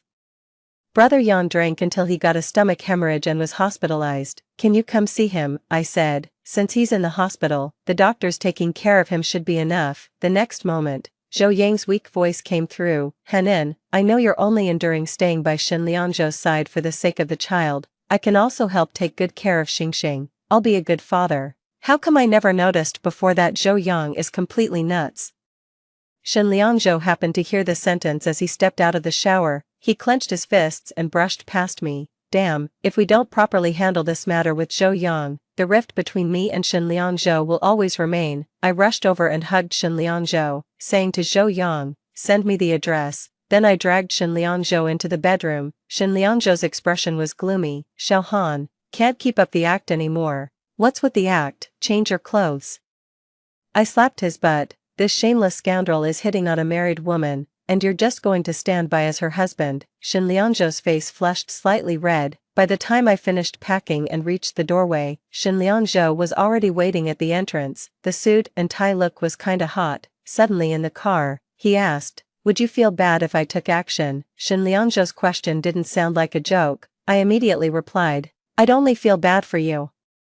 "My dear husband." Shen Liangzhou's domineering cold face turned redder and redder. 12. Pushing the door open, Zhou Yang's eyebrows lifted triumphantly when he saw me, until he spotted Shen Liangzhou behind me. His smile instantly froze. "Henin, what do you mean by this?" I linked arms with Shen Liangzhou. "Weren't you hospitalized for gastric hemorrhage? My husband and I came to visit you together. Are you mad at me?" "Right." Zhou Yang looked at Shen Liangzhou behind me with certainty. "But my blind date with the Song family's daughter was all arranged by my family." I interrupted Zhou Yang. I don't know about your affairs with Miss Song, nor do I want to, but I'm already married. Please stop doing things that trouble me from now on. In my past life, when Shin Liangzhou and I reconciled, Zhou Yang suddenly started pursuing me frantically. By then, he was already engaged to the Song family, and Miss Song was even pregnant with his child. Yet he was willing to sever ties with the Song family just to reserve that wife position for me. Looking back now, it only feels ironic. In my youth, I hinted at him countless times, but to reject me, he dated one girlfriend after another right in front of me. Later, when I completely gave up, he selfishly used me to scheme against Shin Liangzhou, simply because he accidentally found out that Shin Liangzhou had a crush on me. After Shin Liangzhou and I became an established fact, he started playing the savior, claiming to rescue me from misery. He was merely exploiting my hatred for Shin Liangzhou to deal with him. Later, when I learned the truth and reconciled with Shin Liangzhou, he lunged at me like a mad dog. I curled my lips into a sneer and said mockingly, "Zhou Yang, don't act as if you love me so much. 5 years ago, it was you who drugged my drink and sent me to Shin Liangzhou's bed. It was you who made me live each day filled with resentment." After a moment of panic, Zhou Yang grew furious and retorted, "Did Shin Liangzhou tell you this, Henin? How could you believe him over me? After all these years we've known each other, how could I do such a thing? He was the one who drugged you, he just wanted to trap you." I slapped him so hard my hand was trembling with rage. "So it was you after all." In my past life, outsiders only knew Shin Liangzhou forced me while drunk, unaware we'd both been drugged. At that time, Shin Liangzhou only claimed he had forced himself on me to protect my reputation. Back then, I didn't believe him, convinced he had drugged me, and mocked him as a hypocrite. Panic finally appeared on Zhou Yang's face. "No, let's not meet again. The sight of you disgusts me." Shin Liangzhou heartbrokenly rubbed my reddened palms as we turned and walked out of the hospital room together. "Henin, let me explain," Zhou Yang shouted hoarsely, followed by the sound of him falling off the hospital bed. He lay on the ground wailing repeatedly. "Henin, my leg hurts so much. Once I was kidnapped, and Zhou Yang took a knife to his thigh while saving me. Whenever it rains or the weather changes, his wound starts aching." My steps faltered. Shin Liangzhou gripped my wrist, no longer avoiding but pleading in a low voice, "Don't look back." "Okay." I clasped Shin Liangzhou's hand in return and strode out. 13. Once in the car, Shin Liangzhou looked at me with guilt. "When did you find out?" I wasn't sure if I should tell him that I was reborn from the future, such an earth-shattering matter. Even if I told him, he probably wouldn't believe it. I simply said, "Not long ago." Shin Liangzhou held me tightly, his voice hoarse as he said, "That day, I'm sorry." I hugged him back and replied, "Why are you apologizing? You're a victim too." "I do." He held me tighter little by little. "If I didn't like you, you wouldn't have to suffer such injustice." That night, both Shin Liangzhou and I were drugged, driven by instinct, unable to distinguish right from wrong. Afterwards, I hated him to the core. Also because I mistakenly believed he resorted to unscrupulous means to have me. After marriage, I often felt confused when interacting with him. He was clearly disciplined and followed propriety, treating me with great respect, but my vision was clouded by hatred. Moreover, during my pregnancy, my mother threatened to take her own life to force me to keep the child, saying that if I aborted it, Shin Liangzhou would take action against my family. During that period, my relationship with Shin Liangzhou hit rock bottom. Looking back now, I realize it was probably my parents deceiving me intentionally to climb the social ladder by clinging to the Shin family. 14. Soon, it was the 5th wedding anniversary for Shin Liangzhou and me. I planned to give Shin Liangzhou a surprise. After leaving Xingxing with the babysitter, I booked a restaurant and had just sent Shin Liangzhou an invitation message when I received a call from my elder brother Xiaoyi. "Brother, what's wrong?" His voice was urgent. "Mom suddenly fainted.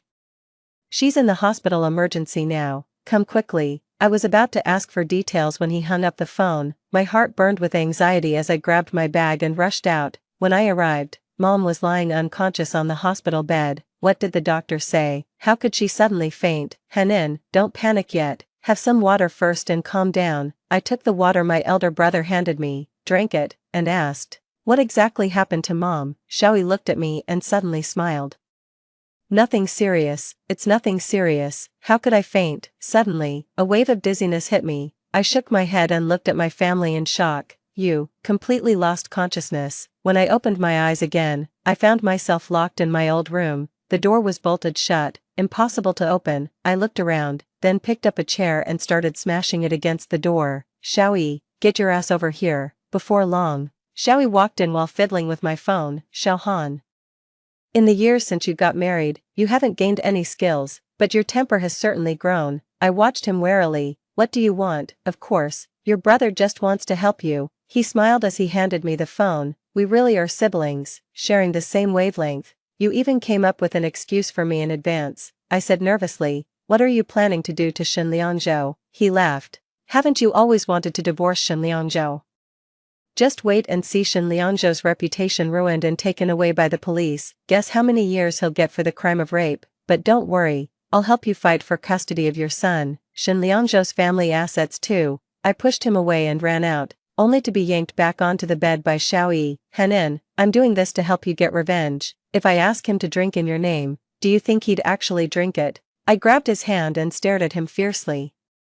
"So 5 years ago, when I was drugged and sent to Shen Liangzhou's bed, you allowed that too?" Xiaoyi laughed at my naivety. "My dear sister, you're only realizing this now. You should thank Shen Liangzhou for liking you, otherwise, who knows whose bed you might have ended up in." My whole body turned cold, my heart ached to the point of numbness. "Xiaoyi, you're my own brother, so isn't it only natural for you, as my sister, to sacrifice for me?" With a loud slam, the bedroom door was locked again. 15. I grabbed a chair and desperately smashed it against the door, but it was all in vain. I was sprawled awkwardly against the door. Suddenly, a gust of wind blew by. I turned to look out the window. Second floor, with the lawn right below. I made up my mind, adrenaline surging. I don't know how I found the courage to jump, until waves of dull pain exploded across my body. I curled up on the ground for a while, then got up, slipped into the garage, and drove one out at full speed. I knew the restaurant's address. If Xiaoyi was going to strike, he'd only book the hotel upstairs. Can't call the police. Xiaoyi found a woman to frame him, and might even turn the tables when the time comes. This kind of thing is simply impossible to explain clearly. Only when I arrived at the hotel did I realize that Xiaoyi had actually used my ID card to book the room. I ran all the way, hoping to make it in time. Reaching the door, I frantically pounded on it.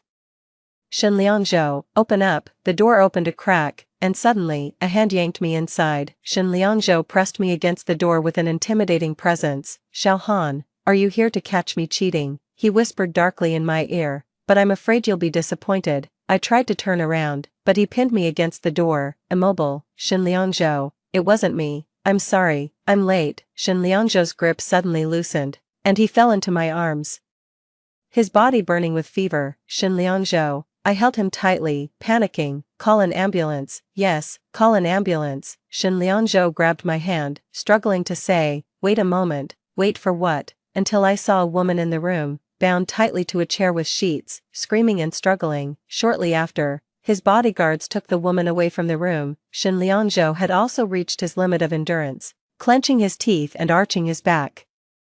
His entire body trembled from the effects of the drug. A tempting flush spreads across the skin, beads of sweat roll down. I held him tenderly, kissing his trembling eyelashes. "Let me help you." "Okay." "No, Henin will be upset. She'll blame me. She hates me most for forcing her." He seemed to recall that day 5 years ago, and was desperately restraining himself. I watched as he clawed bloody marks into his own arm to maintain his sanity.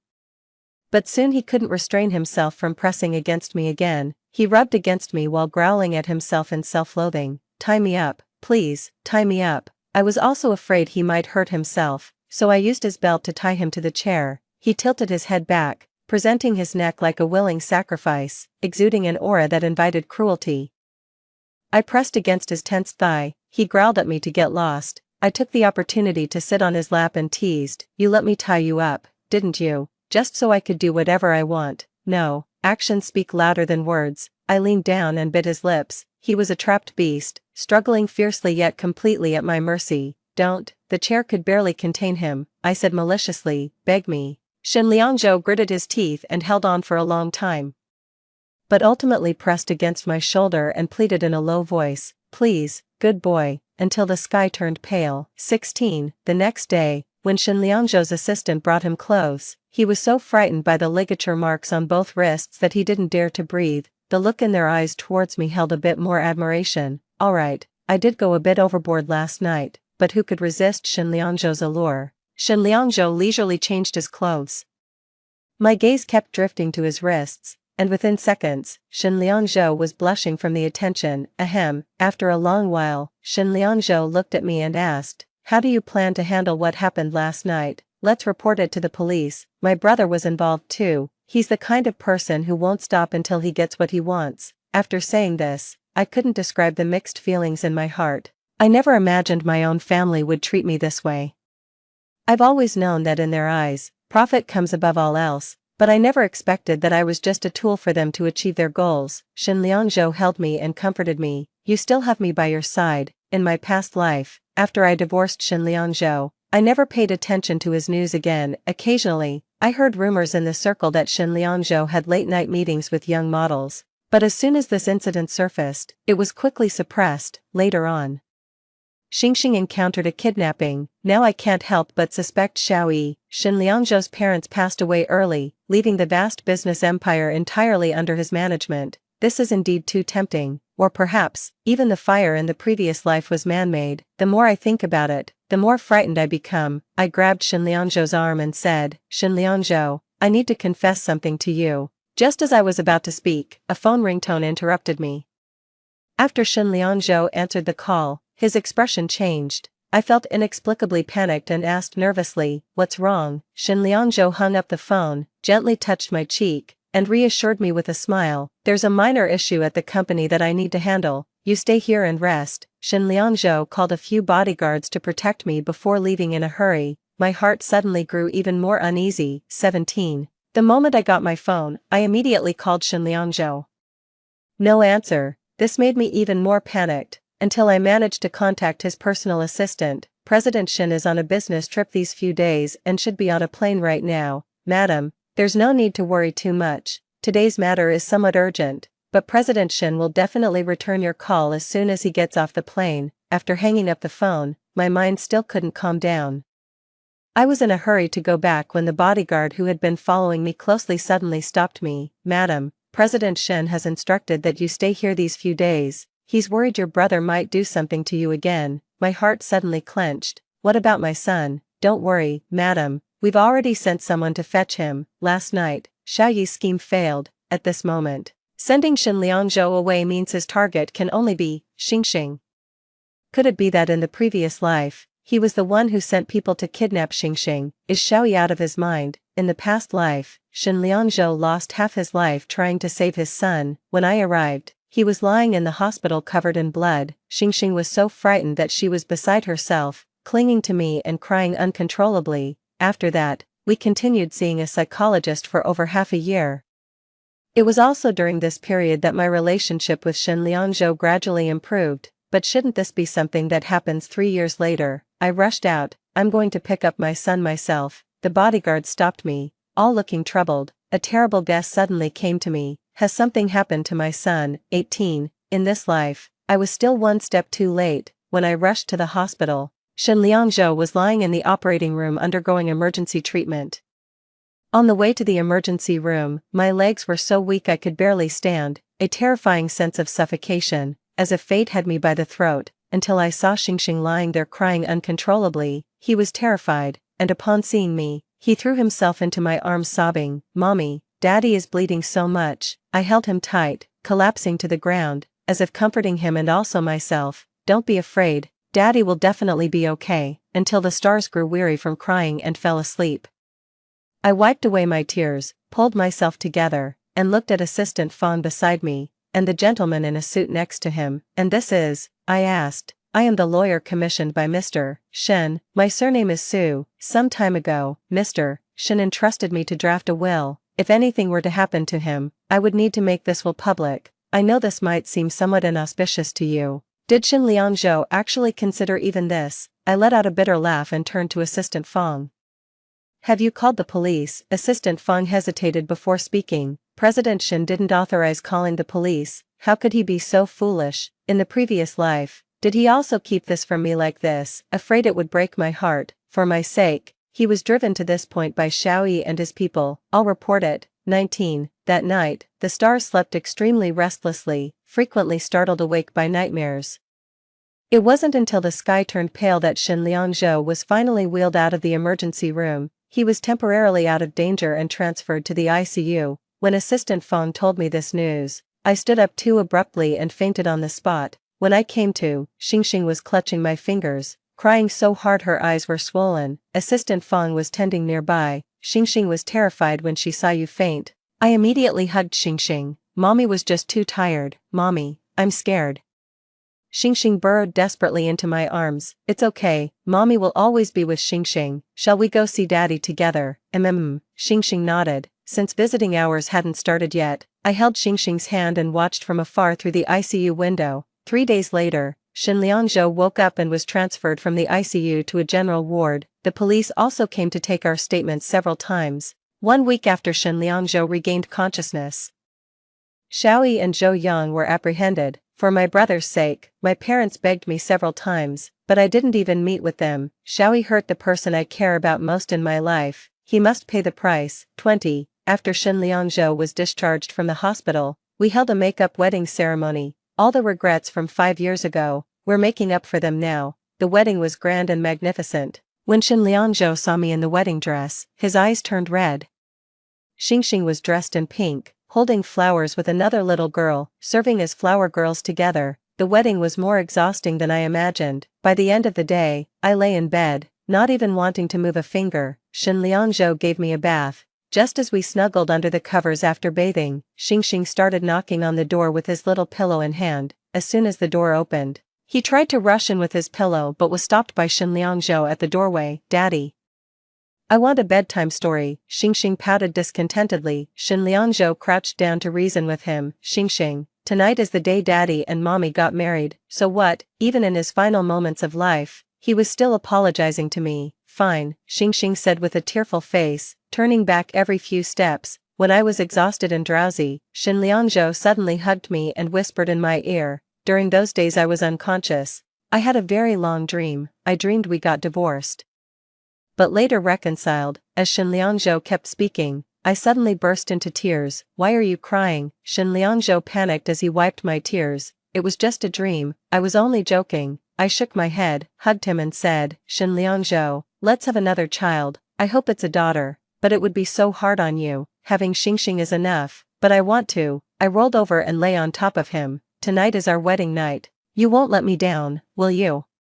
With just a light tease, Shen Liangzhou's gaze towards me grew more desirous. I'll make sure my wife is satisfied. Story 2. I am an orphan girl fostered in the Jiang family. The elders of the Jiang family asked Jiangdu to marry me. I happily married Jiangdu. He didn't refuse either. However, after the marriage, he was indifferent to me. Later, he simply used the excuse of doing business to live apart from me in different places for a long time.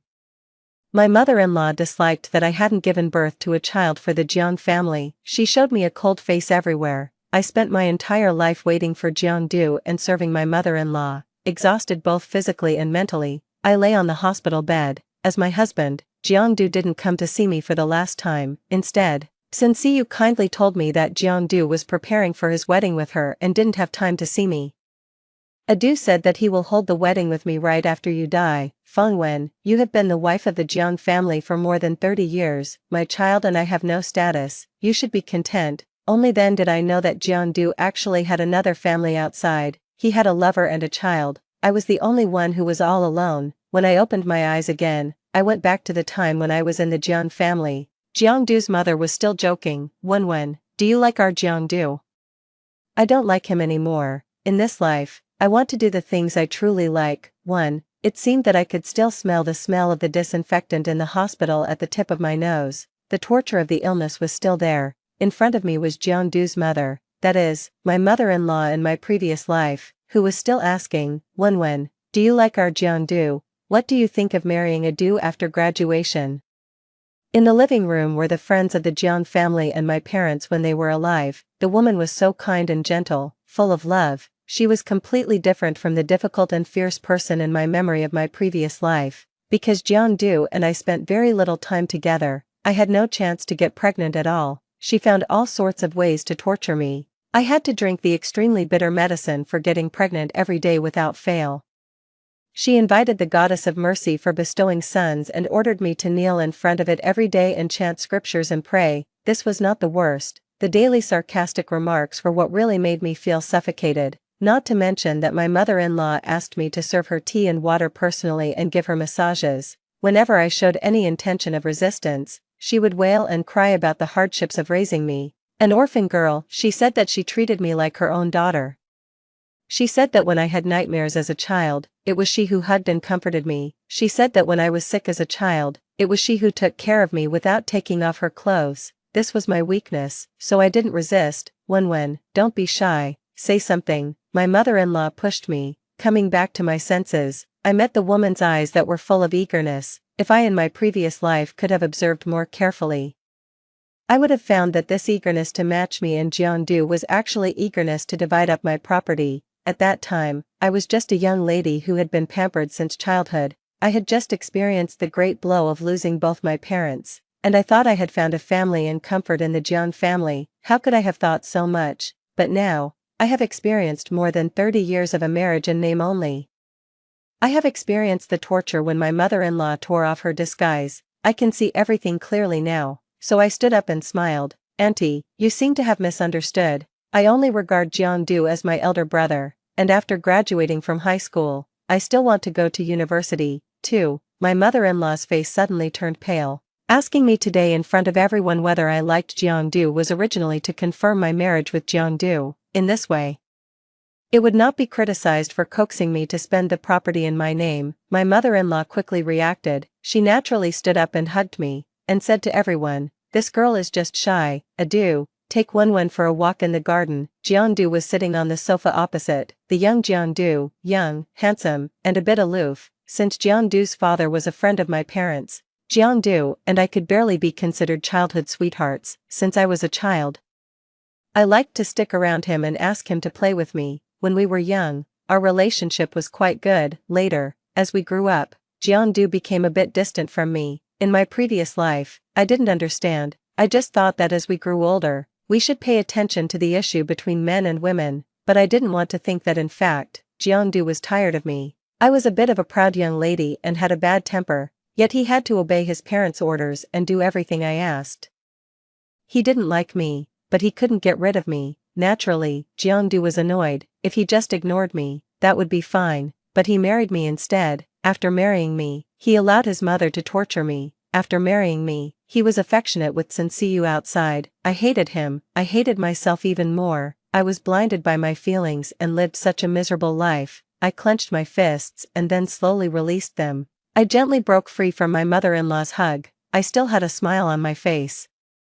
"It's okay, brother, you're going to meet classmates and see you later, right? If you like someone, you should bring them home early," one of the guests said. "So Jeondu already has someone he likes, then your mother is just matchmaking randomly." Only then did I look at Jeondu directly. His face was even worse than my mother-in-law's. The corners of his eyes were slightly red. I didn't bother to look anymore. I greeted everyone present and left on my own. 3. After leaving the living room, I went straight to the mailbox in the front yard to search. Among the letters one by one, I finally saw the one with me as the recipient, Fengwen. Jeondu's voice came from behind. I quickly turned around and hid the letter behind my back. "What kind of temper are you throwing today?" I frowned. "What's wrong? You confessed to me yesterday, and today you say you regard me as your brother. Can you change your habit of doing things on a whim? My mother treats you like her daughter.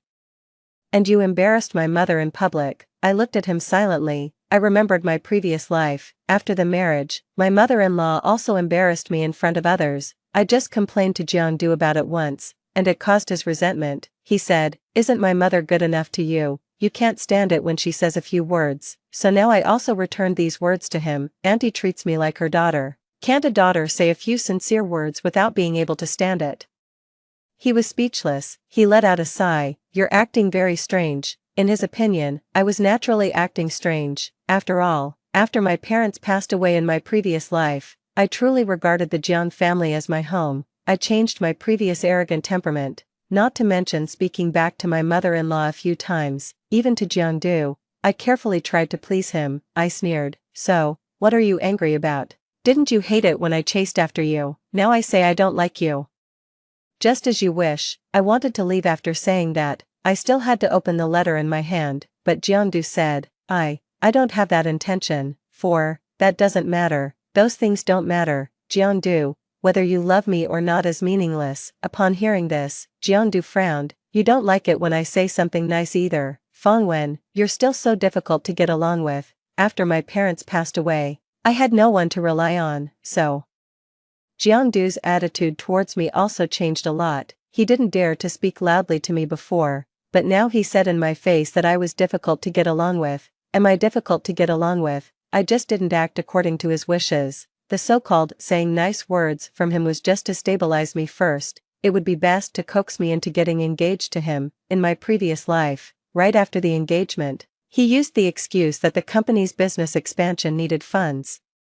He asked me to take out most of my assets to pave the way for him. At that time, private businesses were being liberalized. There were opportunities to get rich everywhere. With my help, Jiangdu took over the real estate and non-staple food businesses in the entire Weiqing and became the richest man in the local area. During the more than 30 years of my loveless marriage, everyone envied me for being the wife of the richest man. But they didn't know that without me, Fangwen, he, Jiangdu, wouldn't have had the chance to reach such a height at all. In this life, let me stand at a high place. I'll just look down on the clowns in the Jiang family, watching them jump around and have their wild revelry until they bring about their own destruction. Too lazy to say more, I smiled. I'm just difficult to get along with. So what? If you don't like it, hold it in. 5. When I returned to my room, I couldn't wait to open the letter. In fact, I still have an uncle. He and my mother are half-siblings and now live in the United States. I met this uncle once. At that time, he came to our house to ask for help because he wanted to treat his old mother's illness. My parents gave him a lot of financial support and also introduced a good hospital to him. Later, our two families visited each other from time to time. We lost contact in recent years. In my previous life, I didn't know that in fact, my uncle went abroad to seek his fortune and accidentally became prosperous. It was already a year after he learned the news of my parents' car accident and death. He found out that I was adopted by the Jiang family, so he wrote to contact me. The letter was sent to our original home and then was transferred to the mailbox of the Jiang family. My mother-in-law always knew that there was a letter for me, but she chose to hide the letter and didn't say anything. It was only many years later that I knew that my uncle had been sending me money and letters all the time, but by then, it was already too late. After reading the letter, I learned that my uncle couldn't return to China for some reasons, so he chose to contact me by letter. The letter said that this was his 10th letter, and the content was no different from the previous ones. It was just to introduce his situation abroad and then comfort me. He asked me if I was willing to go to the United States. At that time, the United States was very advanced. It had top-notch education and majors at that time. There were $10 with a large amount in the letter. And there was also a plane ticket to the United States. My nose felt sour. It's so good. I'm not an orphan girl. I still have family. The boarding place is in the neighboring city of Shanghai, and the date is 4 days later. I pulled myself together. Next, I need to deal with the inheritance left by my parents. I won't touch the real estate. These locations are good, and there is hope for appreciation in the future. I will deposit the money separately. I'll take half of it abroad and leave half in the bank. Also, I don't know my uncle very well, so I need to make sure it's safe before I can get in touch with my uncle's family. 6. Fortunately, the college entrance examination was already over. I used the excuse of going to play with my classmates to go out. It's also convenient to deal with things. I happened to meet my classmates at the bank. They were delighted and said, "We were just going to look for you. Come on, let's go to the class reunion." The location of the reunion was chosen in the largest KTV in the city. At that time, singing karaoke was still a very fashionable thing. When I went there, Jiangdu was also there. Someone joked, "What's the matter? Fangwen isn't following you today." "Yeah, where's your little wife?" Jiangdu played with the lighter. "I'm so annoyed. I'm glad she's not here and I can have some peace. Also, I don't like Fangwen." The laughter of the crowd rose and fell. "Then who do you like?" "The class beauty in our class." People were making a ruckus and pushing Sensiu towards Jiangdu. The female companion beside me felt a bit embarrassed and coughed twice.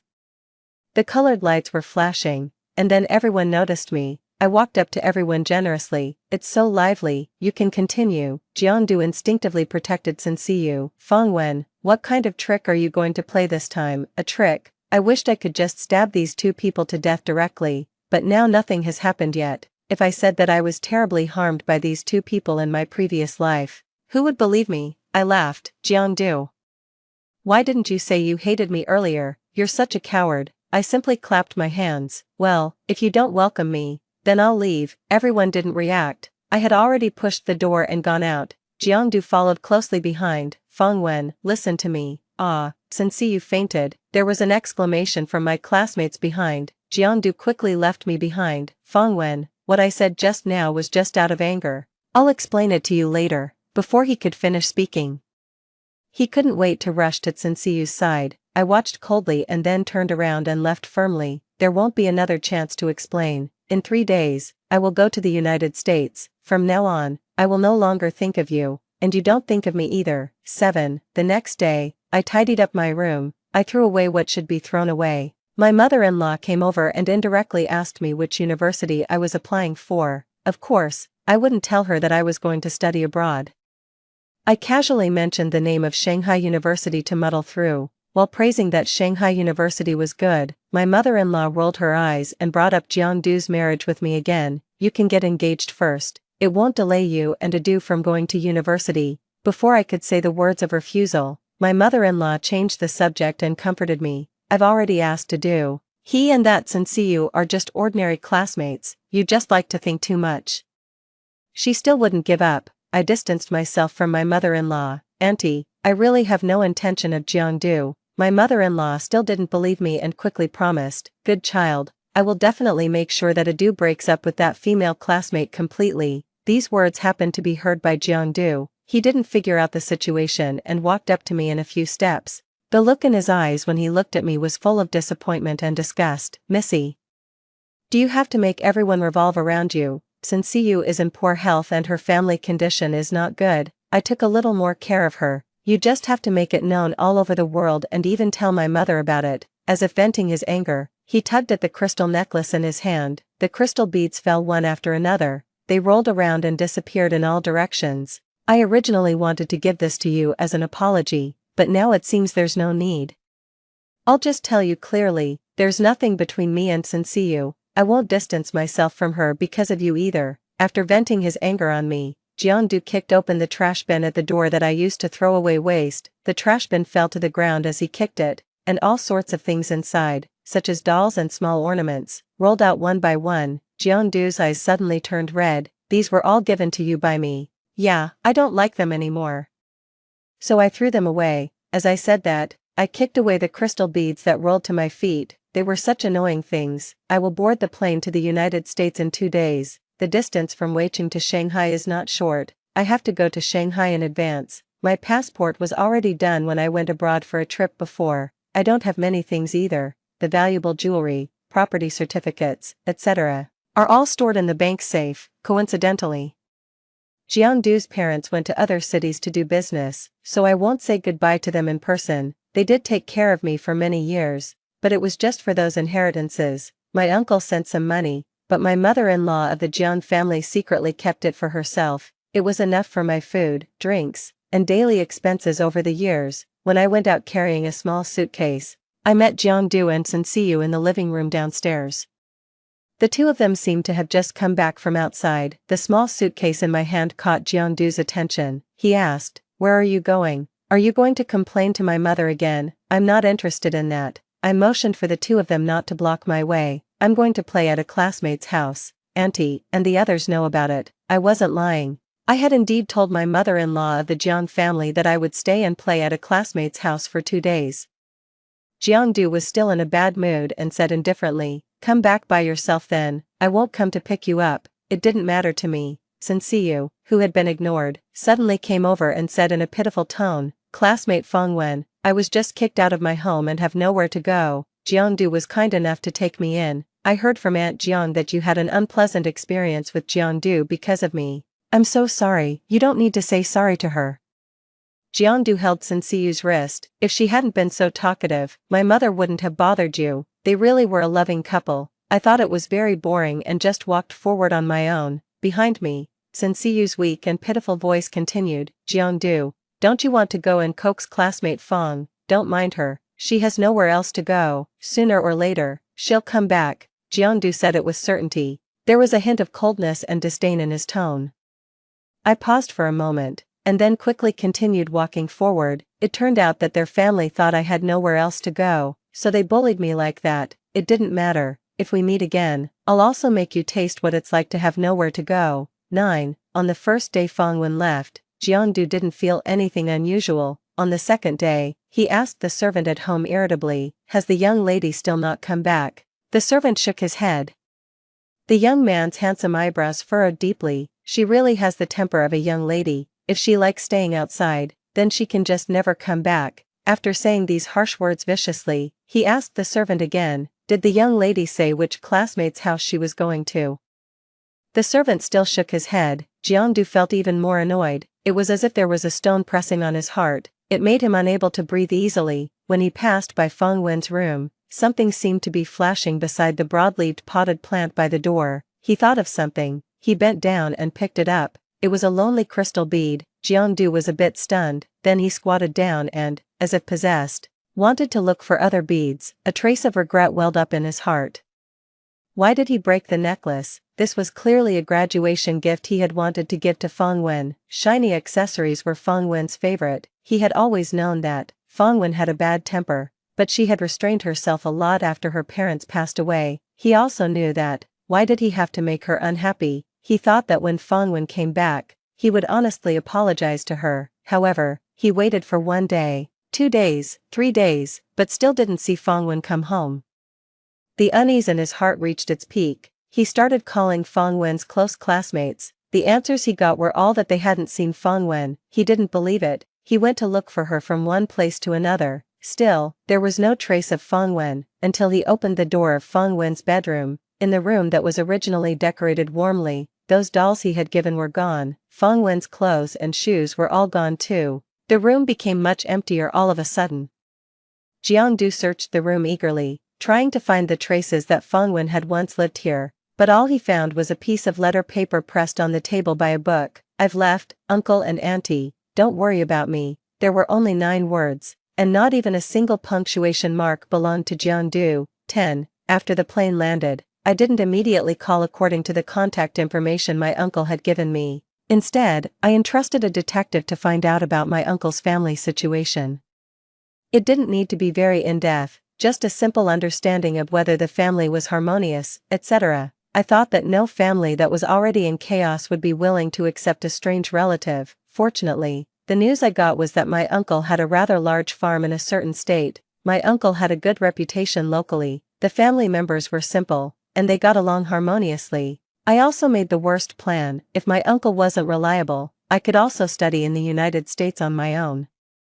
It wasn't a big deal. After finishing the investigation and buying gifts for everyone, I contacted my uncle. When he learned that I had already arrived, he came to pick me up immediately. 3 days later, I finally arrived at my uncle's farm. My uncle was more than 10 years older than my mother. Because of his early gold mining experience and exposure to the sun and wind, he looked even older. He wasn't good at expressing himself, especially when facing me. He just sighed.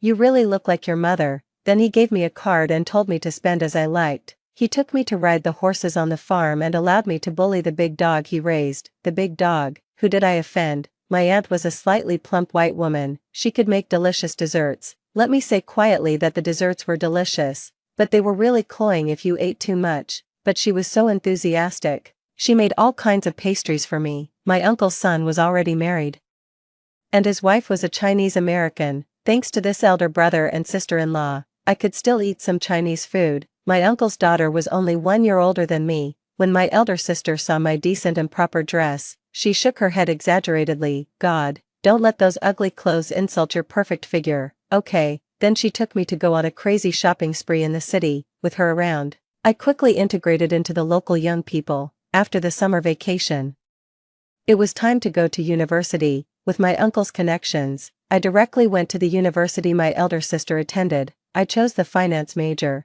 There was no other reason. My previous life experience combined with my current property and capital were enough for me to make a career. 11. The life in the United States was warmer than I had imagined. During the holidays, I played crazily on the farm and helped with some miscellaneous work. At school, I attended classes and did homework together with classmates from all over the world. in my sophomore year, after conducting sufficient research, I decided to start with some import and export trade business to gain experience. I had a talk with my uncle. He didn't deny my decision. Instead, he asked me if I had enough money and whether I wanted him to introduce some bosses to me. It would be better to have someone to guide me, as I would avoid many detours, but for a novice like me, it wasn't a big deal to take some detours. I was still young, with enough time and money, and I could afford to make mistakes, so I, together with 3 other classmates in my class, invested capital to start a small company. We exported American clothing and food to neighboring countries. A year later,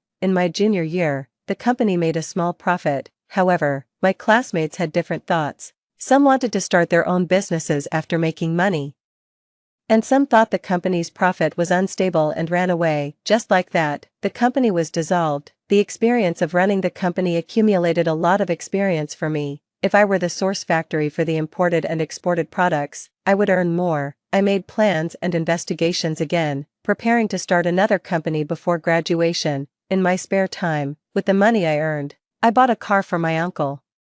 I also bought an apartment near the school for myself and lived with my elder sister. In the apartment, I adopted a lot of stray cats, both the disabled and the healthy ones. I took them all in. When the sunlight shone on the balcony, these fluffy creatures would curl up into a ball. They would nestle at my feet and sleep. I stroked one and played with another, and I suddenly thought of my previous life. I liked cats very much. After much coaxing, I finally got Jeongdu to buy a small Siamese cat.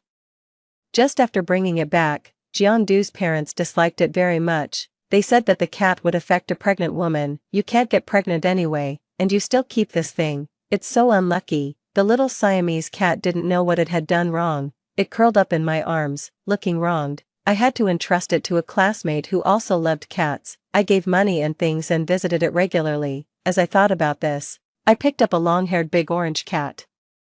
It seemed that I hadn't thought of my previous life and the Jeong family for a long time. After all, I was living a very happy life now. I didn't need to recall those unpleasant things. 12. In the second semester of my junior year, my new company was established. It was engaged in the dairy products business.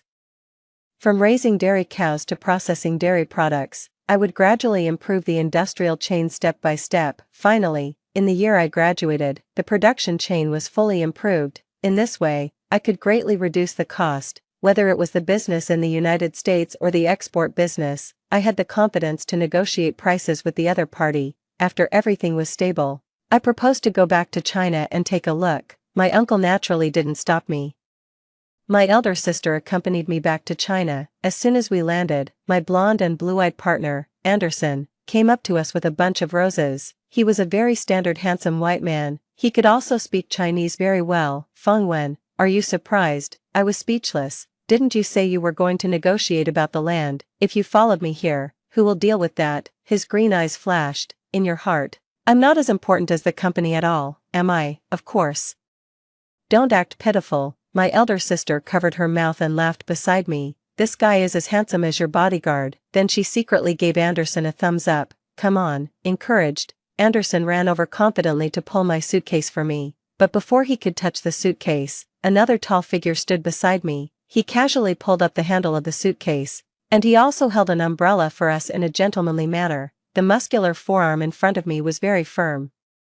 I could vaguely see the outline of the blue veins under the wheat-colored skin. The special car has been arranged, boss. Chen Cheng's voice was rather cold, but his tone was quite gentle. I looked up, and the man's black hair and black eyes came into view. There was no expression on his face. He just stood in front of Anderson, as if he didn't notice him at all. Childish, I thought to myself and got into the car. 13. There were great changes in China. I first went to pay my respects at my parents' graves. When I arrived, in front of my parents' tombstone, a bunch of withered white chrysanthemums was rustling in the wind. Presumably, some of my parents' friends when they were alive had been here. I moved the chrysanthemums away and placed my own bouquet of flowers. I told my parents about my life abroad. I told them about how my uncle took care of me, my aunt's good cooking skills, only for desserts, the unreliable deeds of my elder brother and sister-in-law in taking care of the newborn. When it came to myself, I said that everything was going well. I had relatives I could act coquettishly with and rely on. I graduated as an excellent graduate, and I met many like-minded friends in my business. Don't worry, I'm taking good care of myself. It started to rain, the rain slid into my mouth, and it tasted salty. After our group finished paying our respects, we walked out of the cemetery. Anderson held an umbrella for my elder sister. Chin Chin walked side by side with me. Just then, we happened to brush past a man and a woman. The man was holding a bunch of white chrysanthemums, the woman was running behind with an umbrella, and the words she said were a bit harsh. Even if you come here every day, you won't meet Feng Wen. I'm still pregnant, why can't you consider my feelings? It was a familiar yet strange female voice. I instinctively turned my head to look. Who else could this man and woman be but Jiangdu and Sensiyu, my elder sister, Anderson, and the others all looked at me when they heard them mention my name. I shook my head, indicating that we should ignore them. Sensiyu kept talking. Jiangdu suddenly stopped, turned around, and snatched the umbrella from her, throwing it away. Can you just let me be quiet, you're really annoying. Sensiyu let out a scream and almost fell down. Seeing that the two of them were about to have a big quarrel in front of my parents' tombstone, I quickly asked the cemetery management to deal with it. As for why I didn't show myself directly in front of Jiangdu, it was because I didn't come back to China for him. I was interested in the current real estate. I came back to talk about business, so I didn't want to get involved with those unpleasant things. 14. It was very unfortunate. When I went to see the old house, I met an elder. He was an old acquaintance of my parents and the Jiang family. He quickly called and told my mother-in-law of the Jiang family that I had returned to China. My mother-in-law of the Jiang family was very excited and asked me to wait for her where I was. You child, why didn't you tell Auntie when you came back? Auntie was so worried about you. Wait for me to come and pick you up. No, Auntie, I still have something to do. I took the initiative to hang up the phone. I returned the mobile phone to that elder. When the mother and son of the Jiang family rushed over, our group had already taken a car to a hotel in the city. We were going to attend a banquet in the evening. We would have contact with several developers in Weiqing. We would talk about the cooperation matters. The banquet was quite grand. Our group was used to drinking and socializing in the United States, so we were also very comfortable here. During the banquet, I had a pleasant conversation with several bosses. Half of this was due to the fact that I really had my own views on doing business, the other half was because everyone had a slight acquaintance with my parents. I had both connections and economic strength. The business negotiation went smoothly. In the middle of the banquet, there was some commotion at the entrance of the hall. Mr. Zhang, the host, was unhappy and asked what had happened. Boss Jiang doesn't have an invitation but insists on breaking in. Mr. Zhang looked at me. He naturally knew that I had once been adopted by the Jiang family. He smiled and said, the subordinates are just negligent. They forgot to give Boss Jiang an invitation. Why don't you invite him in? I showed a calm reaction on the surface, but in my heart, I secretly found it funny. What forgot to give the invitation? They just looked down on the Jiang family's wealth, without my financial support. The Jiang family's small company could hardly continue. Moreover, due to various policy changes, the company was almost on the verge of bankruptcy. In such a situation, who would still be willing to pay attention to the Jiang family? I didn't stop Mr. Zhang from letting him in. After all, outsiders didn't know the grudges between me and the Jiang family. If it spread that I was ungrateful, that wouldn't be very good. On the surface, I still maintained my dignity. 15. Jiangdu's gaze locked onto me in an instant. He was wearing a semi-old high-end custom-made suit. Because of the previous pushing and shoving, it had become a bit wrinkled. He didn't care to tidy it up and strode towards me. When you're finally back. The eagerness in his eyes was like a lit lamp. It made his dull eyes shine brightly. I didn't move. Just 1 second before Jiangdu came close, 3 people stood in front of me. My elder sister frowned. Who are you? Anderson put his hands on his hips. Another one. Chin Ching silently rolled up his sleeves and took off the watch on his wrist. We are legitimate business people. When Jiangdu's eyes suddenly turned red. Why? I don't intend to reminisce with him. Long time no see. I still have something to do. Make yourself at home. Behind Jiangdu, his mother followed closely, taking advantage of her age. She squeezed over with a shameless face. When you said. Why did you just run away without a word back then? Where have you been all these years? She grabbed my hand and started wiping away tears. I broke free from her little by little. Auntie, you received all the letters my uncle sent back. Why didn't you tell me? Besides, I left a note when I left. Everyone present was very shrewd. After I said these 2 sentences, everyone probably knew what had happened. It was nothing more than that Zhang's mother had withheld my uncle's letters and tried to prevent me from looking for my relatives. She didn't do such a thing because she liked me too much. It was because she liked the property under my name too much. I don't need to make it clear, it's enough that everyone knows. Zhang's mother immediately stopped crying. She forced a smile and said, Wenwen, don't be angry. How could I know if it was a hoax or not, by the way? Jiangdu looked for you for a long time after you left. You two should have a good chat and catch up. As she said that, she forcefully pulled Jiangdu beside me. Jiangdu didn't say anything, just stared at me with red eyes. His gaze made me very uncomfortable. I frowned, and Chen Qing came over and told Jiangdu to keep some distance from me. The boss doesn't like others getting too close. Anderson stood on the other side and blocked him. Hey, even I, who am so handsome, couldn't catch her. You'd better give up quickly. Jiangdu didn't look at these two people and stared at me, asking, why did you leave? Do you know how long I've been looking for you? I shook my head. I don't know, and I don't want to know. 16, Jiangdu choked. He took out a crystal necklace from his pocket. I fixed this. The day I went to find you was to make up with you. Wenwen, I'll never be muddle-headed again in the future. He spoke so sincerely, and the light in his eyes flickered. Anderson glanced at the crystal necklace and laughed. I mean, can such a worthless thing be given as a gift? Jiangdu looked at me deeply. I'll get you anything you want. Please, don't ignore me. I've never cared about the value of a gift. In the past, the cloth dolls that Jiangdu casually gave me would make me happy for a long time. I was happy because of the person I liked. Now, not only do I not like Jiangdu, but I'm even too lazy to waste my feelings of disgust on him. He's too weak. Putting aside the emotions that blinded me in my previous life, he is not worth being my opponent at all. I still prefer the way you were unruly. I smiled. The way you thought you could control me was quite interesting. Wenwen, those were just angry words. He hurried to explain. I thought, oh, it doesn't matter. I took a glass of champagne from the waiter and said indifferently, does your wife know that you came to see me? Don't delay my business negotiations, okay? Jiangdu's lips twitched, as if he had been greatly shocked. In my previous life, if I wanted to say one more word to him, he would say, don't delay his work. His work was to have sex with Sensiu every night and have children. The whole family was very happy. Seeing that I was about to leave, Jiangdu panicked. Don't go, can we start over? This time, before I could speak, my elder sister splashed a glass of wine in his face. Have you no shame? You have a wife but still dare to provoke my sister.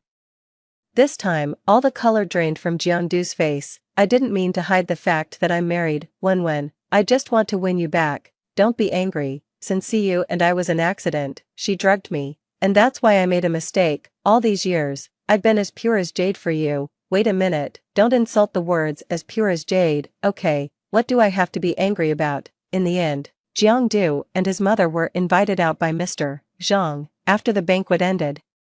Jiangdu was still waiting to see me. Unexpectedly, Sensiu came over with a big belly and started punching and kicking him. I'm carrying the seed of your Jiang family, and you still can't forget another woman. Are you even human? Women during pregnancy are naturally irritable. Instead of coaxing her, Jiangdu thought her shouting was too annoying. He told her to get out and go home. In the end, the two of them actually fought. Then, Zhang's mother pushed Sensiu down.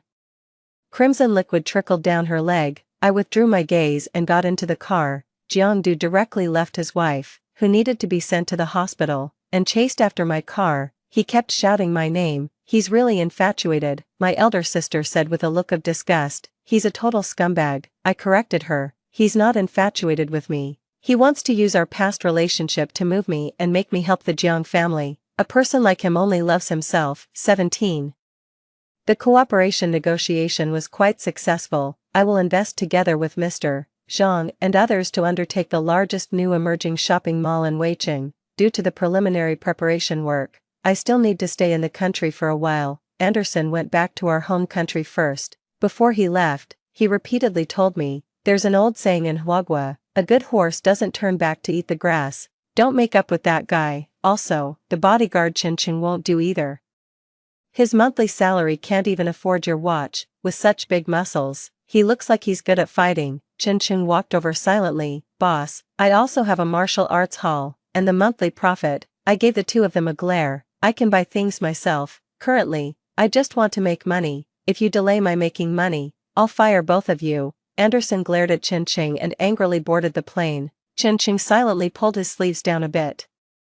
It seemed that he wanted to cover his muscles, but with his broad shoulders and narrow waist, he could hide his arms, but not his solid pectoral muscles. So childish. Jiangdu came to look for me several times. Later, he was too preoccupied with his own problems and gave up. After Tsinsiyu had a miscarriage, her relatives from her hometown swarmed over. They came to Weiqing and demanded an explanation from Jiangdu. The Jiang family's company's profits had already been dismal. With the interference of Tsinsiyu's relatives, it directly declared bankruptcy. They also found a very good lawyer to help Tsinsiyu fight the divorce lawsuit against Jiangdu. Tsinsiyu got most of the remaining property of the Jiang family. Zhang's father hanged himself at the company's old site due to the bankruptcy. Zhang's mother went crazy all day long because of the shock. She talked to the air every day and scolded the non-existent daughter-in-law on her own. If you don't take the medicine, how can you give birth to a son for our family? If you don't kneel to the Bodhisattva, how can you give birth to a son for Adu? Later, Zhang's mother went to the street and threw a tantrum. She was hit by a passing vehicle, and she ended up paralyzed in bed. Jiangdu begged Tsinsiyu for some money to treat his mother. Most of Tsinsiyu's money had gone into her relatives' pockets, and she simply couldn't take it out. Moreover, Tsinsiyu held a grudge against the Jiang family and wouldn't help even if she had the money. The two of them started arguing again. This time, Jiangdu attributed all his misfortunes to Tsinsiyu. During the fight, he took out a knife. It directly led to Tsinsiyu's death. Jiangdu was quickly arrested, and I, very kindly, went to the hospital to visit Zhang's mother. I paid her medical bills, by the way. Everyone praised me for being affectionate. But they didn't know that I hired the worst nurse for her. She soon had bedsores all over her body. She stank all over. I stood beside her and smiled at her. Auntie, you have the memories of your previous life, right? When you were torturing me, did you ever think that one day you would fall into my hands? You clearly knew that Jiangdu had someone else outside, but you still blamed me for not being able to have children. When I was taking medicine and being punished to kneel, you were enjoying the family happiness with Tsinsiyu's child. You should also taste my pain. Zhang's mother opened her eyes angrily and waved her hands, but she couldn't even touch my sleeve. She could only open her mouth and let the saliva flow out. Her eyes were full of unwillingness. I won't let her die. Just let her live on in this pitiful state. Before Jiangdu was executed, he requested to see me. I agreed. Facing me, he cried and repented. He said that many memories that didn't belong to him emerged in his mind. He saw that his indifference to me in his previous life had caused me to live a lonely and miserable life. Can you forgive me? I love you. The reason I couldn't face my own heart is because I wanted to get rid of my parents' control. I've always listened to them, but when they told me to love you, I lost my mind and wanted to do the opposite. How childish. I've lost everything now, he sobbed. I shook my head. He actually smiled. It's okay if you hate me. I'm so miserable in this life. Let it be my retribution. This time, I couldn't help but laugh. Retribution? How could there be such a coincidental retribution? In the reflection of the glass window, my somewhat excited eyebrows and eyes were shown. Do you think that the downfall of your company was all due to the environment? Do you think it was just a coincidence that Tsinsiyu could find the location of the banquet?